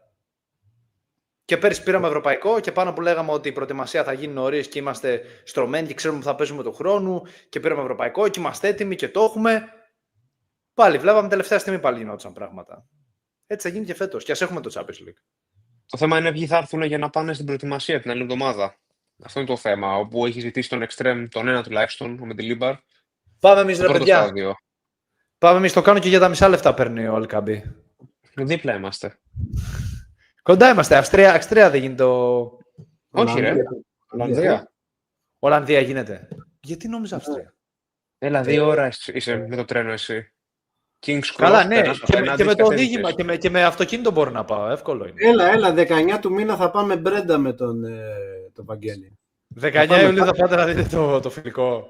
Ναι ρε, τι πλάκα κάνεις. Να μου πεις εμένα που θα κατέβω με το τρένο όμως, να με πάρεις. 2 ώρες οδήγηση είναι, ελάτε και 2 με το τρένο να σας πάρω μαζί. Δουλεύω και Βρισκόμαστε ως Στάνδη. Όχι ως Στάνδη, στην Αμβέρσα. Περνάς, μας παίρνεις και πηγαίνουμε Μπρέντα. Εσύ Δημήτρη, επειδή εσύ δουλειά δεν καταλαβαίνουν ελληνικά, εσύ απλά θα πεις είμαι άρρωστος και αρρώστησα. Και θα είμαι ένας από τους 3 Έλληνες στο γήπεδο με τα καπνό. Έχω κόκκινο πυρετό. Ποιος θα σε δει, ρε? Είμαι άρρωστος. Θα δηλώσεις άρρωστος με τον Ολυμπιακό, εντάξει, όλα καλά. Το ξέρουν. Δεν σε βλέπει κανένας. Είναι Σάββατο, ρε. Σάββατο είναι το φιλικό. Δουλεύω και Σαββατοκύριακα, έτσι είναι η δημοσιογράφη. Εσείς οι δημοσιογράφοι, ναι, δεν έχετε ώρα. Καμιά φορά δεν έχουμε ρεύμα. Είναι πακετάκι. Λοιπόν, παιδιά, τι άλλο μας έχει μείνει? Επειδή, παιδιά, να πω λίγο κάτι... Εγώ να πάμε στα σχόλια λίγο. Να πω λίγο κάτι σημαντικό, γιατί σήμερα είχαμε αρκετούς νέους φίλους που μπήκαν στο κανάλι, που μπορεί να μην το ήξεραν από πριν. Ευχαριστούμε πάρα πολύ για τη στήριξή σας. Κοντεύουμε να φτάσουμε τους 6,9 subscribers στο YouTube. Κοντεύουμε τους 7.000. Είναι ένα σημαντικό ορόσημο, σωστά το λέω? Ναι. Για το... Να προτείνω κάτι. Ναι. Στους 10.000. Δεν θα φτάσουμε τις 10.000 σήμερα πάντως, αλλά εντάξει, λέγε. Τους 10.000 δίνουμε τη καινούργια φανέλα στην εκπομπή της Τετάρτης. Αυτή την εκπομπή της Τετάρτης, την ελληνική εκπομπή. Στην ελληνική. Την επαιτειακή. Όχι. Αν μπορείς να πάρεις πήγα να πω, κινήσαμε βουνά για να πάρουμε μια επαιτειακή για να την κάνουμε giveaway. Δεν έχουμε πάρει. Εμείς οι ίδιοι. Πήραμε εμείς. Κάνουμε giveaway, παιδιά, στο Instagram μας. Όσοι στο Instagram μας κάνουμε ένα giveaway τη φανέλα την επαιτειακή του Ολυμπιακού. Να ξέρετε ότι εγώ δεν έχω. Ούτε εγώ έχω. Δεν έχει. Αυτός ο μπιπ που φεύγει τώρα να μας τη δείξει έχει πάρει. Εμείς δεν έχουμε πάρει και κάνουμε μέσα, giveaway. Που είναι έτοιμη, έτσι. Αυτή είναι που θα δώσουμε. Αυτή είναι που θα δώσουμε. Αυτή είναι το δώρο. Να. Εδώ, έτοιμη. Έτσι. Θα μπορούσα να την πάρω εγώ, αλλά είπα ας κάνουμε ένα give να δώσουμε κάτι. Τέλος πάντων. Λοιπόν, θα κάνουμε giveaway στους 10.000 την Τετάρτη. Μία από τις Τετάρτες, τις ερχόμενες. Μόλις πιάσουμε τους 10.000. Υπογεγραμμένοι από εμάς.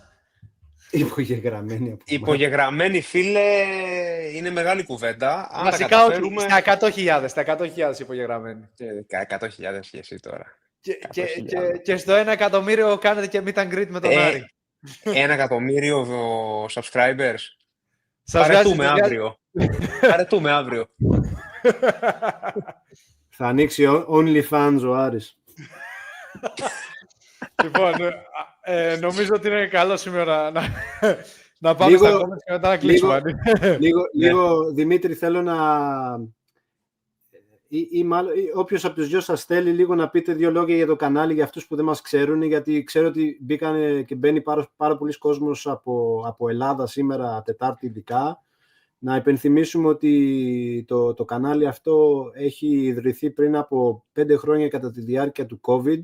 Έχει στηθεί από Έλληνες και μη οπαδούς του Ολυμπιακού από όλο τον κόσμο. Εγώ έχω γεννηθεί και έχω μεγαλώσει στο Λονδίνο. Δεν έχω ζήσει στην Ελλάδα ποτέ. Ο Ολυμπιακός είναι το πάθος μου. Πέρα από την οικογένεια, δηλαδή, είναι το δεύτερο passion μου, η μεγάλη μου αγάπη. Μένω στο Βέλγιο. Ο Δημήτρης, ο Μιτσάρας, είναι σαν και εμένα, δηλαδή γεννημένος στο Λονδίνο, μεγαλωμένος εκεί, με Έλληνες γονείς. Που ούτε εγώ έχω ζήσει ποτέ στην Ελλάδα. Ναι. Αλλά πολύ απλά ο Ολυμπιακός πάνω απ' όλα.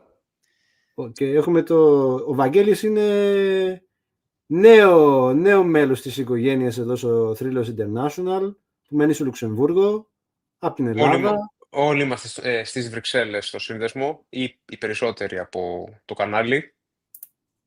Και μετά έχουμε τα παιδιά που είναι στην Αμερική, τον Λάμπρο, τον Άρη, που είναι δεύτερης και τρίτης γενιάς Έλληνες, που έχουν μεγαλώσει Αμερική. Το κανάλι, παιδιά, κυρίως είναι στα αγγλικά. Το content μας, δηλαδή, άμα το κοιτάξετε, έχουμε κάνει ωραίες συνεντεύξεις με πρώην παίχτες, με ενεργοί παίχτες. Με τον Λουτσιάνο είχαμε, που είναι στην επικαιρότητα τώρα, Λουτσιάνο πάρα πολύ τελευταία, μια πάρα πολύ ωραία συνέντευξη που κάναμε με αυτόν, με τον Νικοπολίδη, με τον Χολέμπας, φοβερή συνέντευξη, τον Ντουντού, τον Ζέτεμπεργκ, τον Ζε Ελίας, με τον Κώστα Καραπαπά πέρσι θα προσπαθήσουμε να τον ξαναφέρουμε και φέτος πριν ξεκινήσει η προετοιμασία, το δουλεύουμε. Στηρίχτε την προσπάθεια. Το καταλαβαίνω ότι για κάποιους είναι... Μερικές φορές μπορεί να μπαίνετε μέσα και να μας ακούτε που μιλάμε αγγλικά και να ρωτάει πολλοί κόσμος γιατί δεν μιλάτε ελληνικά. Έχει γίνει λίγο ανέκδοτο στην εκπομπή κάθε φορά. Γι' αυτό το λόγο είναι και από τους λόγους που δημιουργήσαμε αυτό το segment, δηλαδή αυτή την εκπομπή που σκοπός μας είναι να είμαστε εδώ κάθε Τετάρτη όσο μπορούμε, για να σας κάνουμε και εσάς παρέα, να σας ευχαριστήσουμε, να μιλάμε και τη γλώσσα μας. Αλλά παιδιά, να στηρίζετε την προσπάθεια και εδώ και γενικότερα στο κανάλι, το content που βγαίνει παντού. Και το αγγλικό content είναι το πιο σημαντικό κομμάτι της εκπομπής και του καναλιού. Να πω και κάτι που να συμπληρώσω, Δημήτρη, με συγχωρείς. Είναι ότι πολλοί μπορεί να έχετε ψευδαίσθηση ότι, ξέρω εγώ, είμαστε δημοσιογράφοι ή πρέπει να κρατήσουμε ένα ξύλινο λόγο ή μια δομή, όπως μπορεί να δείτε. Κάποιοι είμαστε δημοσιογράφοι, έτσι. Μίλα για σένα. Και εσύ εδώ το βγάζεις το δημοσιογραφικό καπέλο, ας πούμε, είσαι σαν οπαδός είσαι. Να το πω λίγο πιο στοχευμένα. Η εκπομπή της Τετάρτης γίνεται από 2 οπαδούς και τους δημοσιογράφους που συμμετέχουν, που ανήκουν και αυτοί στο κανάλι. Το είπα καλά? Και είναι οπαδοί. Και είναι οπαδοί, ναι. Επειδή όπως είπαμε πριν, Ολυμπιακός πάνω απ' όλα, έτσι. Ναι, πάνω απ' όλα. Επειδή είμαστε οπαδοί, θα μιλήσουμε με τρόπο οπαδικό αλλά και πολιτισμένο. Μην περιμένετε εδώ πέρα να δείτε τοξικότητα, γκρίνια και καταστάσεις που μπορεί να βλέπετε σε άλλα κανάλια της Ελλάδας, κυρίως Βόρειας Ελλάδας. Μιλάμε με ένα δικό μας στυλ, είμαστε Έλληνες του εξωτερικού και μας ενδιαφέρει να συζητάμε για τον Ολυμπιακό σαν να είμαστε στον καναπέ μας. Ή να πίνουμε μια μπύρα όλοι μαζί. Αυτό είναι το νόημα της εκπομπής. Και το κλείνω εδώ. Άμα δεν ανοίξατε μπύρα κατά τη διάρκεια της σημερινής εκπομπής την επόμενη Τετάρτη και στις επόμενες εκπομπές γενικότερα, να έχετε το φιστικάκι σας, το ποτάκι σας, τις τσικουδιές σας, ό,τι σας αρέσει και κάνουμε παρέα εδώ. Και εγώ το καλοκαίρι, είμαι στην Κρήτη, έχω πάντα, για αυτούς που μας παρακολουθούν πολλά χρόνια, κάθε καλοκαίρι, κάθε Πάσχα, όποτε είμαι Κρήτη, κάθομαι εκεί με την τσικουδιά μου και κάνουμε εκπομπή. Απλά να πω κάτι έξτρα, γιατί συμφωνώ με όλα αυτά που είπε ο Βαγγέλης. Απλά να εξηγήσω ένα τελευταίο πράγμα για τα αγγλικά. Είναι ότι ο Ολυμπιακός τα τελευταία χρόνια ειδικά δεν είναι μόνο ένα κλαμπ της Ελλάδας, δεν είναι μόνο ένα σύλλογος Ελλάδας. Είναι πια μια international ομάδα που την ξέρει σχεδόν όλος ο πλανήτης και έχουμε φιλάθλους που δεν είναι μόνο Έλληνες. Και δεν μιλάω μόνο για παιδιά σαν και εμένα και τον Κώστα, τα παιδιά στην Αμερική που έχουν γεννηθεί στο εξωτερικό από Έλληνες γονείς, αλλά μιλάνε ελληνικά στο σπίτι και νιώθουν περήφανοι που είναι Έλληνες. Μιλάω για παιδιά τα οποία δεν έχουν καμία σχέση με την Ελλάδα, όπως ο Μαρσιάλ, που είναι ένα από τα άλλα παιδιά που είναι εδώ στη σελίδα μαζί μας, που είναι Γάλλος, ή άλλα παιδιά που έχουμε από την Αγγλία, από την Ουαλία, από την Αυστραλία, από την Αμερική, από την Τουρκία, από παντού, που δεν έχουν καμία σχέση με την Ελλάδα, αλλά είναι Ολυμπιακοί, έτσι. Και ο τρόπος για να τους προσφέρουμε content και να τους προσφέρουμε νέα για τον Ολυμπιακό, έγκυρα νέα και με απόψεις, αλλά και με breaking news και με οτιδήποτε, είναι στα αγγλικά, γιατί αυτά τα παιδιά δεν μιλάνε ελληνικά. Αλλά αυτό που μας ενώνει όλους είναι Ολυμπιακός. Έτσι. Γιατί, κακά τα ψέματα, μπορεί να μην είμαστε Liverpool ή Manchester United, αλλά είμαστε ένας τεράστιος σύλλογος. Πέρσι ήμασταν πρωταθλητές της Ευρώπης. Εμείς η Real Madrid και η Αταλάντα. Έτσι. Ο Ολυμπιακός και η Real Madrid στην ίδια πρόταση. Οπότε αυτό είναι το πιο σημαντικό κατά την άποψή μου που πρέπει να θυμάστε για τους νέους που μας παρακολουθείτε πρώτη φορά ή που όταν μπαίνετε στη σελίδα μας για οποιοδήποτε λόγο, όχι νευριάζετε, αλλά παραξενεύεστε γιατί μιλάμε αγγλικά και όχι ελληνικά. Γιατί τα αγγλικά είναι καλώς κακώς εκείνη η γλώσσα που μιλάει όλος ο κόσμος. Και είναι ο τρόπος μας για να μιλήσουμε σε φιλάθλους που δεν είναι Έλληνες. Αλλά αγαπάμε τον Ολυμπιακό όπως τον αγαπάμε και εμείς. Συμφωνώ πολύ με αυτό που λες, αλλά πρέπει να διαχωρίσουμε μια κατάσταση ότι δεν μιλάνε όλοι αγγλικά. Οπότε γι' αυτό και κάναμε την εκπομπή της Τετάρτης. Ναι, φυσικά. Όχι, φυσικά. Υπάρχει κόσμος. Ναι, ξεκάθαρα. Εγώ καταλαβαίνω και υπογράφω αυτό που λες. Αλλά υπάρχει κόσμος ο οποίος θέλει να δει μια διαφορετική οπτική, θέλει να ακούσει διαφορετικά λόγια.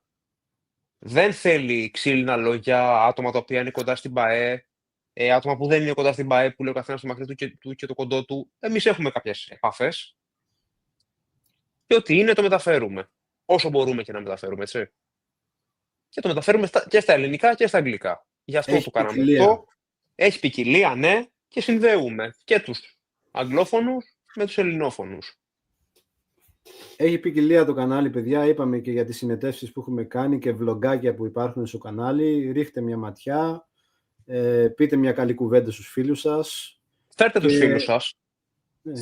Και ελπίζουμε να υπάρχουν και άλλα στο μέλλον. Έτσι. Το καλοκαίρι προσπαθούμε να φέρουμε μεγάλα ονόματα. Προσπαθούμε, παιδιά, πραγματικά. Και στο ποδόσφαιρο και στο μπάσκετ, παντού. Απλά επειδή είναι μια κατάσταση που ο κόσμος είναι είτε διακοπές, είτε έχει υποχρεώσεις, είτε λόγω manager μπορεί να μην μπορούν να μιλήσουν και να πρέπει να πάρουν ειδικές άδειες. Δεν είναι τόσο απλό. Μέσα στην προετοιμασία ή μέσα στο καλοκαίρι. Θα δούμε.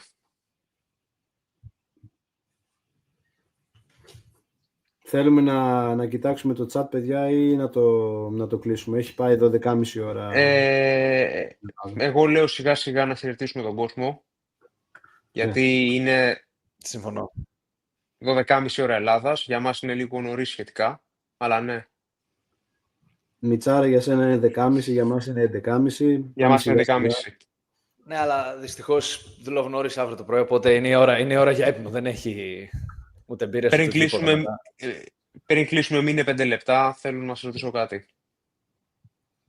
Κανένα θέμα. Ρώτα. Τώρα ή μετά την εκπομπή? Μετά. Εντάξει.